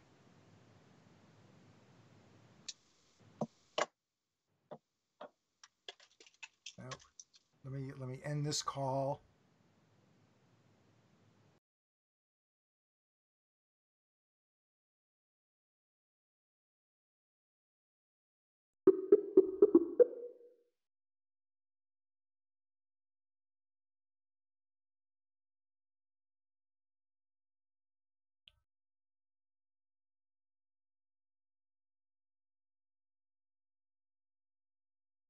I think we might have lost him.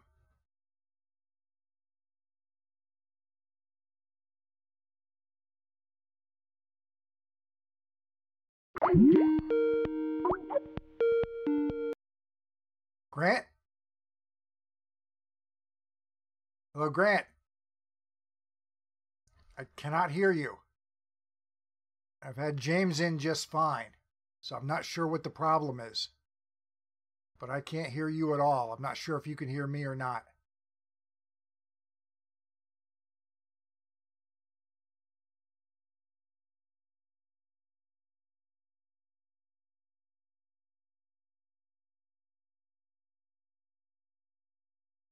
Hello?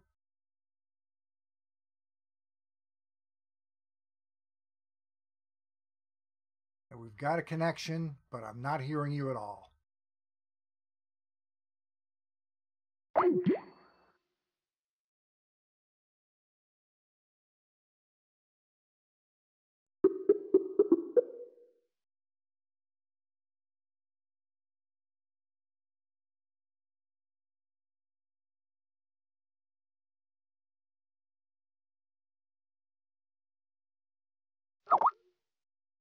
Hello? Nope. Hmm.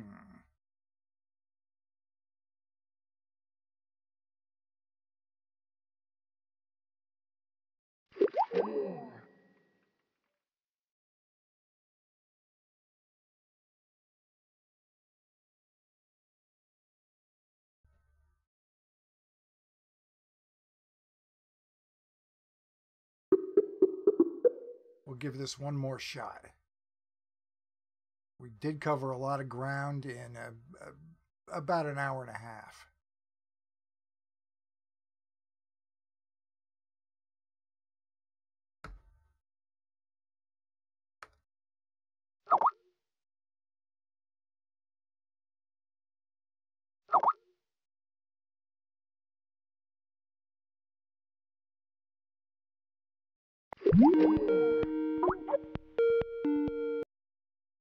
Hello?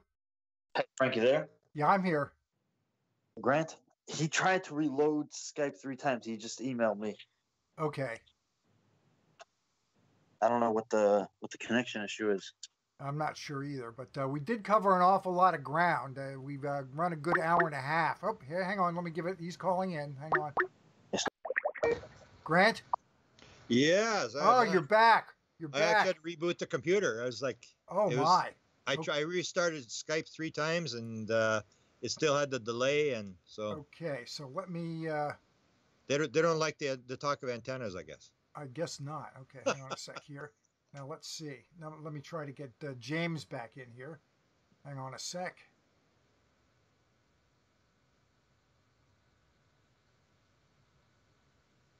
Okay. See if we can get James in. Hopefully we can. Yeah. When we started breaking up, what I was leading up to is if you've got any thoughts on the sort of the disconnect between what the contactees are saying and what Elizondo and Mellon are saying regarding a threat when they go on these TV interviews. Yeah, I can talk about that. Yeah. Well, yeah, we're on. Oh, okay. Yeah, we're on. I just have to add James. Okay. Yeah.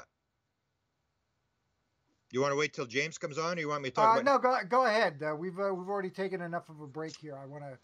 Okay. Yeah. Basically, what it comes down to is if you want to finance a UFO program, the only people that have got any money is the military, and the only way you're going to get it financed is to couch it as a threat. Because if you say, okay, we think there's some aliens and they're kind of interesting and we'd like to, curious, whatever. No, you know what it's like. Nobody in the government wants anything to do with this at all. So that's why you have to make it look like it's a threat, because you got to sell it. You sell it with fear. You say, we got to, like, as Reed says, you got to get it before the Russians and the Chinese. There may be technology there, and they're going to come and they're going to blow us up with UFO technology if we don't take it. That's the same way they sold the remote viewing program in the 1970s, because it was a edge topic that no scientist wanted to touch. It would ruin your career. And so they said, the Russians are working on this. They're able to, hypnotize people in banks and take the money and all this kind of stuff. And unless we work on this, I mean, the Russians, big bad Russians, could come in and, destroy us. And so that's the way you sell the program. So I don't think they believe it, because I think Lou Elizondo was even asked, well, is there a threat? You're calling it a threat. Is there a threat? And then he tells this story about, well, you lock your door at night and it doesn't mean that you're going to get broken into. And then suddenly you find out there's footprints in the living room, and it doesn't mean that they're bad, but you got to find out whether there's footprints in your living room when you lock the door at night. And so they're just selling the program by presenting it as a threat, because otherwise you're not going to get any money. You're not going to get any funding from anybody. Got it. So it's just a sales job. Do you know if any of the folks involved in the Rama group or the Zendris group, I don't know if that's two different groups or not, do you know if they were part of any of the contactee studies? No, and in fact, they don't even. One of them sort of wanted me to back off a bit, and because I'm sort of dragging the two together, and they have a lot of a sort of a religious message that goes along with their experiences or whatever. And to me, that's sort of like a filter idea that you've got some impression as to what you think's going on and stuff. I'm really not that interested. I'm just interested in this very bizarre connection between that both are calling them antennas, and the same principle that when you get a high level experiencer who a lot of stuff happens around, it's advantageous to investigate them, and that's what this program is doing with To the Stars, this sort of secret program. I don't know if you've even picked up on Rama. I only knew about this Project Rama as of last August, and before then, as I tell the story, I mean, my book Charlie Red Star had been optioned for a movie, and I had no interest. They were going to try to sell the Rama story with my book, and I said, well, I don't. You pay your option to the movie. I'm not interested in this stupid group of contactees in South America. Go sit on the side of mountains and stuff. And so I wasn't really interested. It wasn't until I got this message going across the the Nevada desert from this alien that said there was going to be a program sighting on Saturday night, and then these two antennas. These are the people inside the group. Each group has an antenna person who makes the contact and does this automatic writing thing. And when this PhD psychologist trained at Columbia University showed me the message, it said 2133, and this thing happened at 2133. I mean, I was just blown away. I went like, wow, we gotta investigate these people, man. This is something that, and because it was all in Spanish, nobody in the English-speaking world really knows about these people.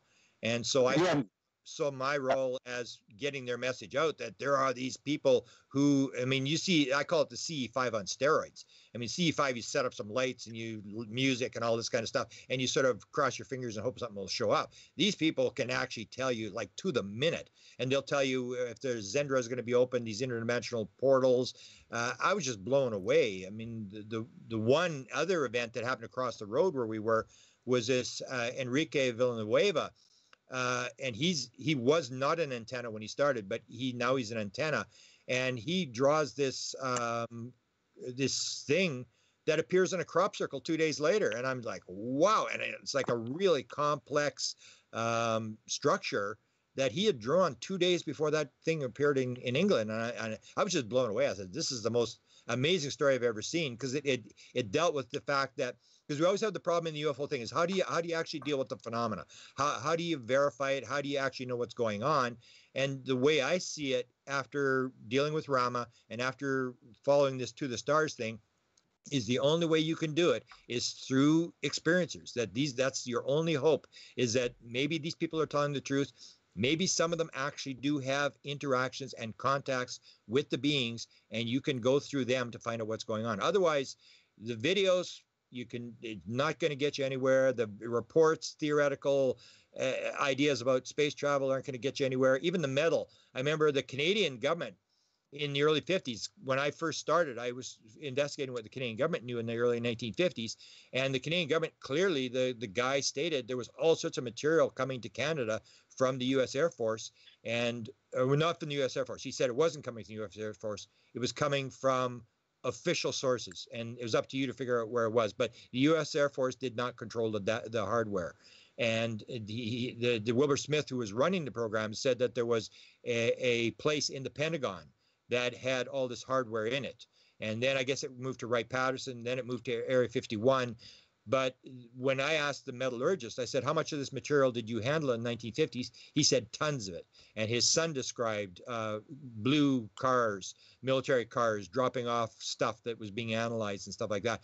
And even then, Wilbur Smith at one point said, it might as well be in the fourth dimension for what it's worth. Because in the end, even with the metal stuff, you can tell some stuff, but it really doesn't give you the full idea. It's not until you interact with someone like Chris Bledsoe, who definitely is in contact with something. It's happening. Even last Friday, he sent me some photos, and Jim Semivan was with him when he took these photos of this famous tree. And I won't get into the tree. This famous tree that's on this property, and with this sort of it looks like a real clearly defined sort of mist smoke going around the tree.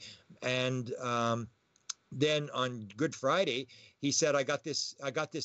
They told me to come outside, and he goes outside and he films this object flying around.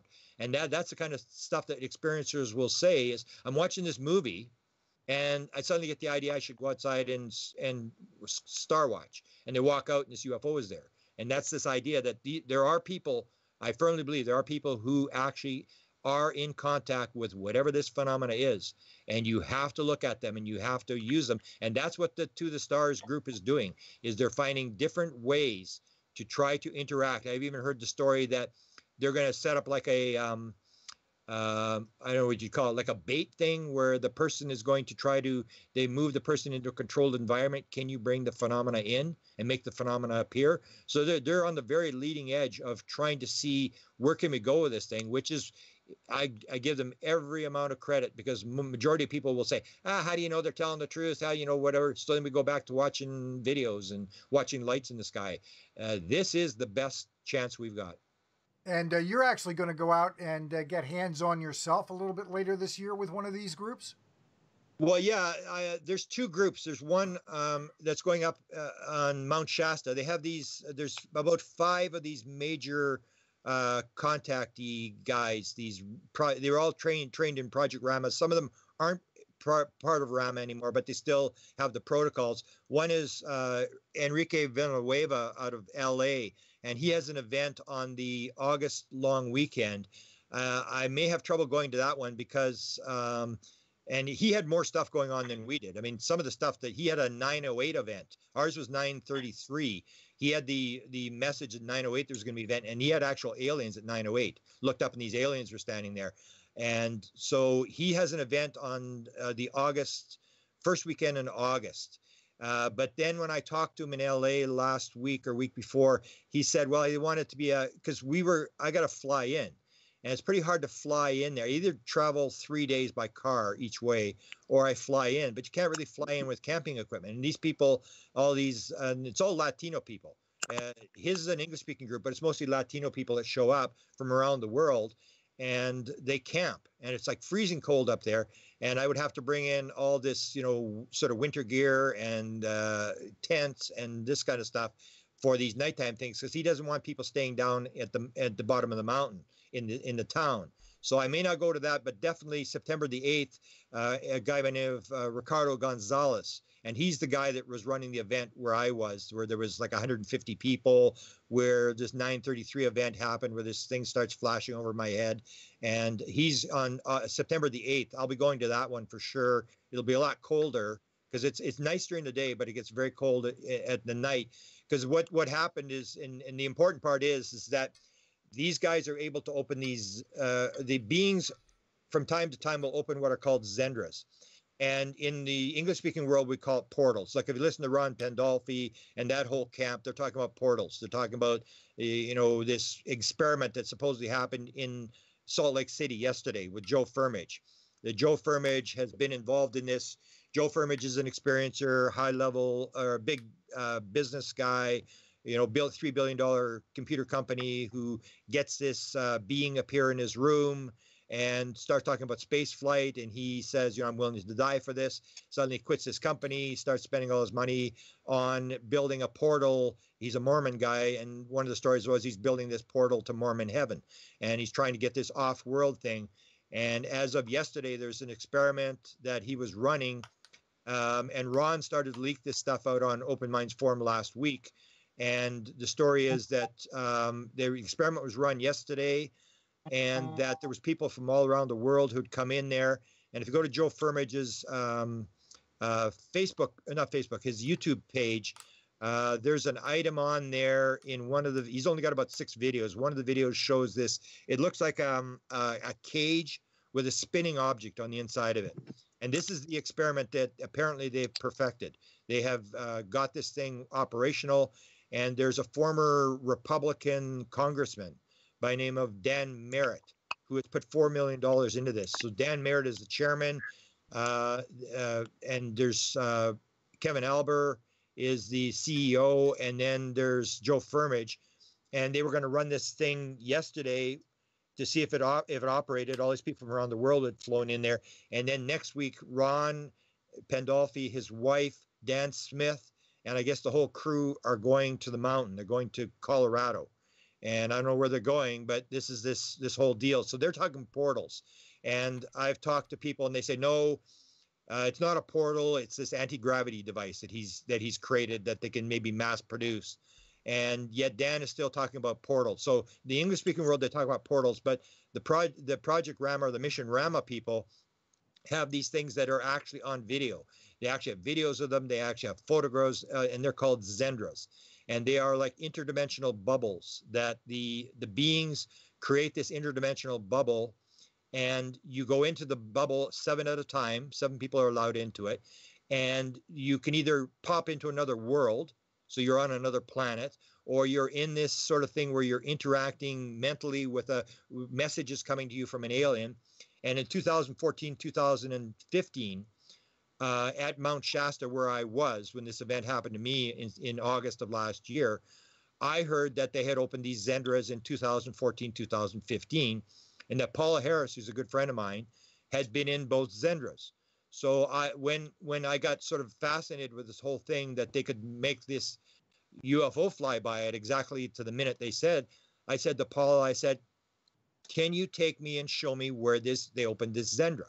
So she tells me, we go across this field to where Enrique's group was working.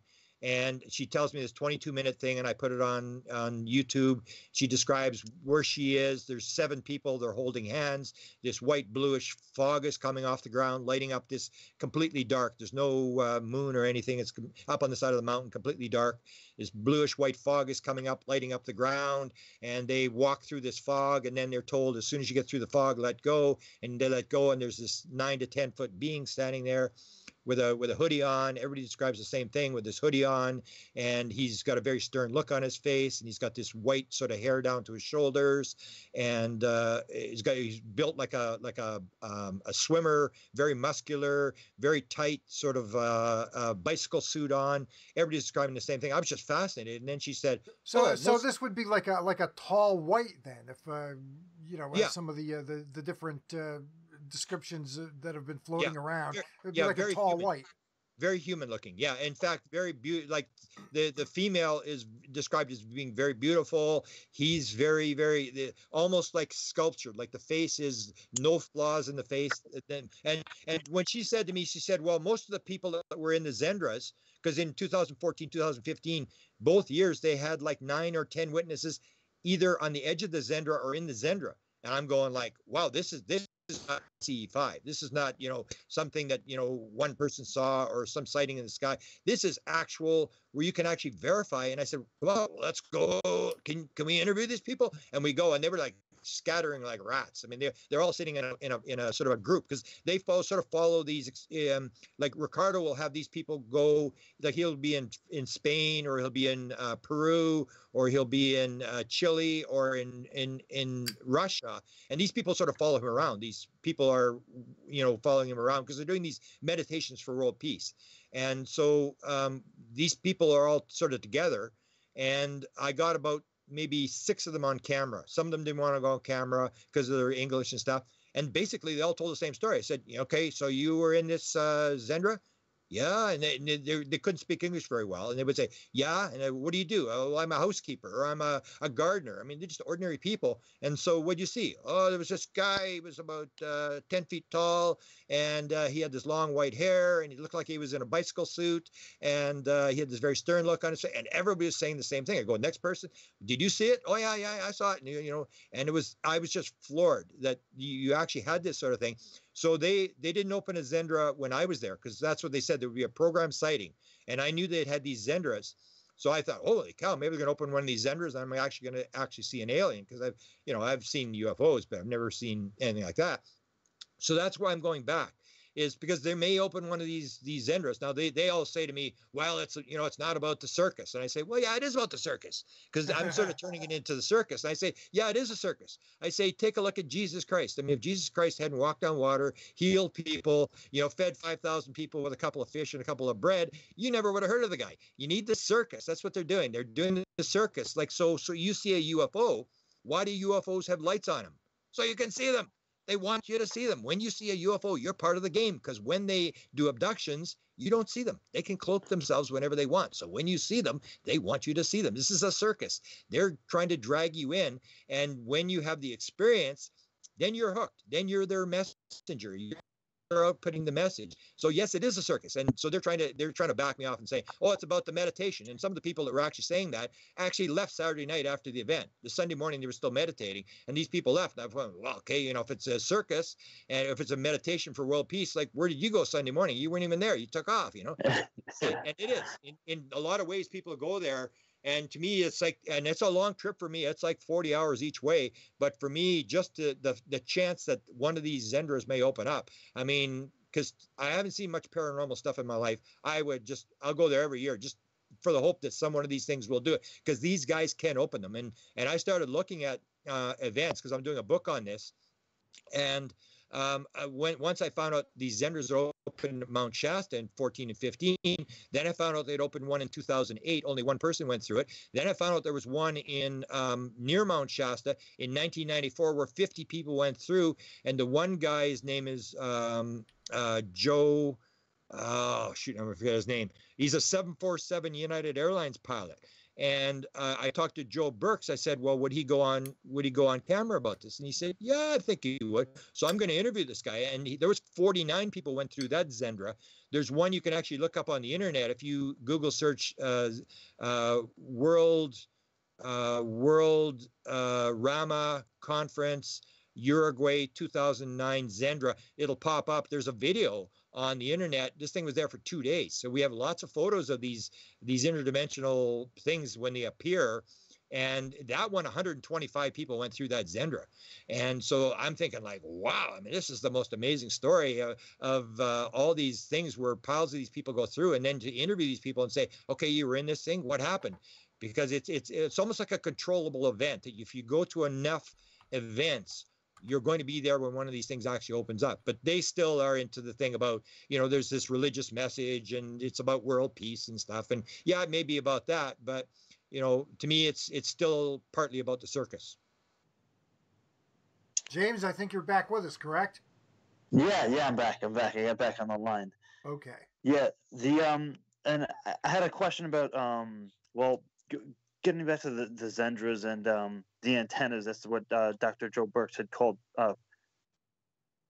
prime contactees, which actually probably Dr. Stephen Greer started off as, is when he had that event in Florida that attracted at that beach during that UFO flap. Yeah. But the antennas. Now, you said Enrique Villanueva said he didn't start off as an antenna, but he became one. Right. So one of the questions that I had was if becoming an experiencer or having an experiencer opened you up to becoming an antenna by having a sighting, and that maybe augments people's psychic abilities. Yeah. Yeah, it somehow has to do with, I think, with the interaction. Like when Chris Bledsoe tells me, once you've been in the craft and touched the craft to fly it, like we flew the craft, then when they're around. And it's this sort of, and so Stephen Greer, his whole thing starts, he has this sighting at 8 years old, and then he's taken on board the craft when he's 18 years old. And he says it's not an abduction, but it's still the same thing. You sort of like when you interact with it, then it's almost like you pick up, or they teach you. Like a lot of the experiencers will talk about being kids sitting in a room and they can't look up. They can see there's a being there, but they can't see the being's head. I've had a couple of people describe this. And the kids are being taught to levitate three different color balls. One is very easy, one is sort of hard, and one is very, very hard. And they're teaching these kids to levitate. Or the MILAB stuff we'll talk about. People, they're trying to find out what's their psychic ability. Can they levitate stuff? Can they operate pieces of craft? Stuff like that. So it's once you interact with the craft. So Enrique may not have, I'm just guessing how he became an antenna, because when he first had it, he had some sightings, but he had not been on a craft or anything. And that's when he describes the thing where he practices the automatic writing. Nothing happens for 3 days. And then this being is standing there on the third day. And he said, so you're going to dictate something to me? And it's because he's waiting to do the automatic writing. And he said, you're not the antenna. And then he goes back to his group, and his group won't even believe him. He won't believe the story. And he said, the antenna will be given to you. It's already been chosen. And the one guy who wasn't at the meeting when he went back to the group, the Rama group that he was part of, the guy was missing. And then the guy came up and he said the guy was so into it that he was writing on napkins. And so that became the antenna. But then he started to have these encounters where he actually went on board the ship. And that may be when he became the antenna. There seems to be some sort of thing that when you have the interaction with the beings, and that's the whole key, is the people that are experiencers that have interacted with the being, not the one people maybe that have seen UFOs, like I've seen UFOs, but I haven't had any sort of interaction where I've actually interacted with a being. But once you've interacted with the being, then you become like this experiencer thing, and then you form this antenna pattern in the brain, or it may be there already, that these people are already chosen. And then once they interact with the craft, it activates this brain pattern. And that's, I guess, what they're trying to figure out is there something unique? And from what I've been told, yes, there is something unique about the brain pattern of all experiencers. And so we can actually verify. Somebody says they're an experiencer, we say, okay, we'll run a test. And you send a test and they'll tell you whether you're actually an experiencer or whether you just think you're an experiencer. You can actually find this DNA marker and this brain pattern that is reproducible, and it can actually prove to the scientific world that these people aren't just people making up stories. And as far as the contactees go, aside from the message that you've been hammering away on, we're all connected, love is the answer, stuff that we probably shouldn't need ET to tell us about. Is there anything else consistent coming through? Any kind of a message pattern beyond that? Well, there's the environmental message that most of them get. Now, some people are there's a dispute as to whether this is actually an environmental message or whether it's just testing fear patterns, because they're very interested in the emotion of fear, because they don't seem to have it. And fear is a left brain emotion. So one of the stories was that all the implants were on the right side of the body. That was the story I was told that Lear had said, and some people are disputing that. I've talked to all the people that do abduction stuff, and if it's on the right side of the body, then they're influencing the right brain, which is your non-local brain. Your left brain, rational analytical brain, is the one that's basically shutting you out. And that so you have this pattern that is indicative of the contact. Okay, got it. Okay, well, we're coming up on 2 hours, despite the halftime, the between periods, technical difficulty. Do you have anything more for Grant, James? No, that's about it. I think I want to have Grant on again if possible, if he's open to that, because we can go off on a whole nother thing with the experiencers and Rama and the Zendras, because Grant, as you might know, I've been involved in CE5 for probably over a decade. Yeah. And the antennas that you talk about, there's quite a few of them within the CE5 community.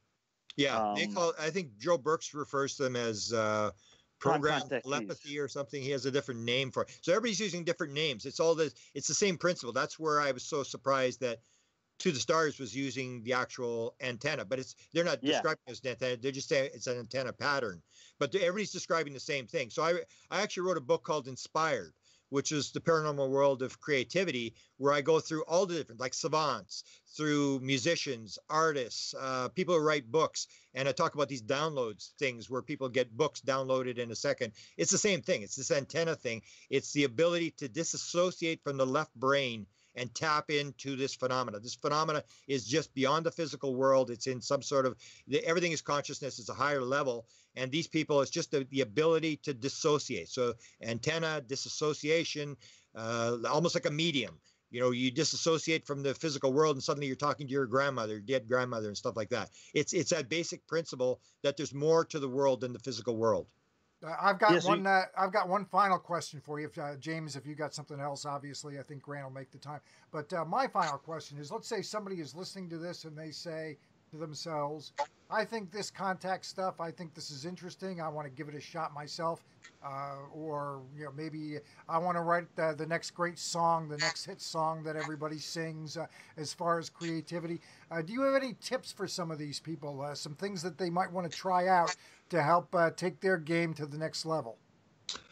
Well, there's lots of different techniques that are used. There's pain, drumming, psychedelics, all these things that shut down the ego mind. Meditation.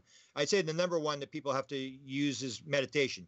You got to shut your talking brain down, your ego mind, and learn to disassociate. And there's piles of ways that people have used to disassociate. And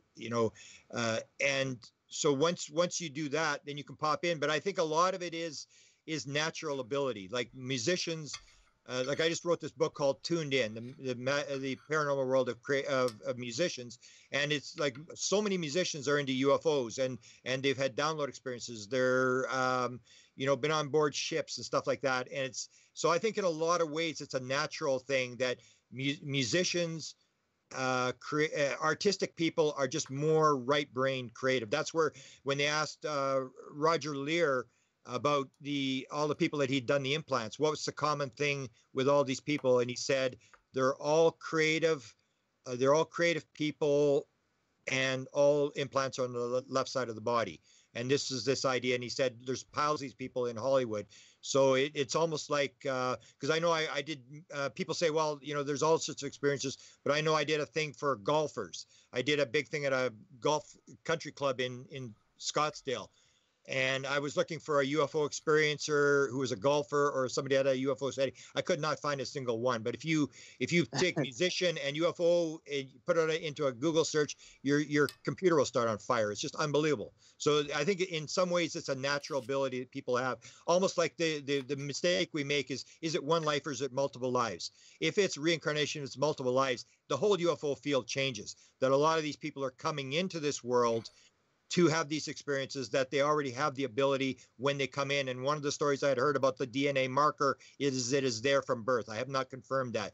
But if that is true, then it is an ability that you have when you come in here, and you may have planned to have that ability.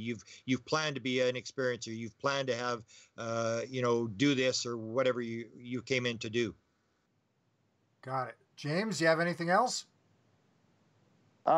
Just one more question. One more, because I had this one before and I gotta get out of the way. Since you wrote and released Managing Magic, have there been any big revisions that you had? Because I know you're coming out with a few new books, one on the Zendras, but another one concerning the Tom DeLonge. Actually, not really. No. The only thing that I have to change is Jim Semivan said I was 80% accurate. And that was minor details, but the main thing was that he didn't brief the president of the United States. I know where I heard that from. Somebody else heard that, but he said he didn't brief the president of the United States. But really nothing. What I'm adding on now is basically what happened from October on, because that book was written before the news conference, before it all broke, and there's a lot on Tom DeLonge. But it's more the what we were talking about today. That's what the new book's going to be about, and particularly this whole thing with this experiencer thing, which awesome. A lot of that stuff is being released right now. I knew a little bit about it then. I didn't really write about it in the book, but really not much is going to change in Managing Magic. It was pretty accurate compared to from based upon all the stuff that's happened since. Oh, very good, very good. All right. So we got about 2 hours in. Grant Cameron, I'll tell you what, we may or may not be experiencers on this end, but having you on the show is an experience. I'll tell you that. Well, I appreciate your interest, and let's keep in touch, because stuff is happening. As I say, like I really don't get really much time to sleep. I mean, people do not realize how much material is happening. There's stuff happening all the time here. It may sound silent, but if you're interacting with these people, there's a lot of stuff, and I think some important stuff. I think we're getting some answers in terms of what's actually going on. And the Jets made the playoffs too. Yes, and I said to I talked to Jimmy Church, because he's a big LA fan, and I said, you won the cup in LA twice, and you didn't have a parade. I said, if we win the Stanley Cup, they're going to burn the city down, because I mean, I live in the middle of nowhere. Nobody knows what the town is.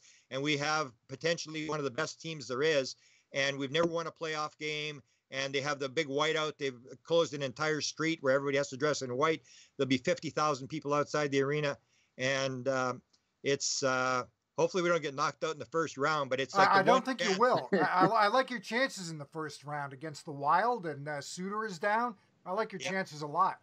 Yeah, and then the Nashville, that'll be the big one, because in Nashville, I like Nashville.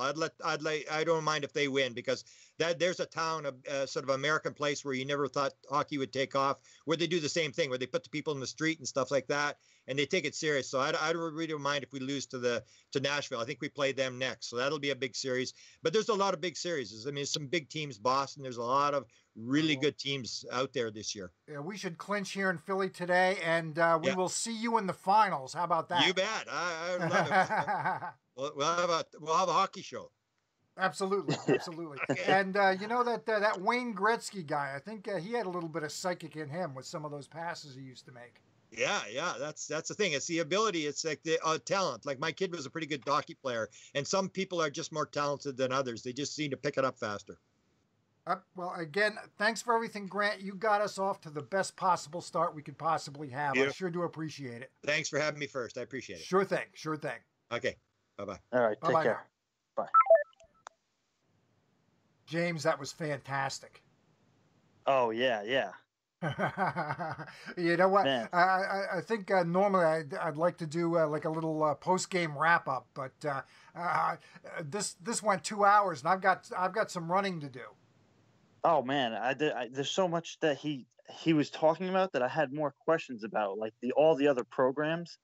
I know. He has so much to say. We had to wear him down a little bit. We had to get him past into the later rounds before we could get questions in. He was going. No, yeah. Then he starts to slow down. So we know that's the strategy next time, is we're going to let him go off tangent and save our questions. Let him wear himself out in the first hour, then we can get all our questions in after that. Yeah. Oh man. Well, I'm going to let you go. Thanks for listening, everybody, and we'll be back next week with another fantastic show. All right. Take care.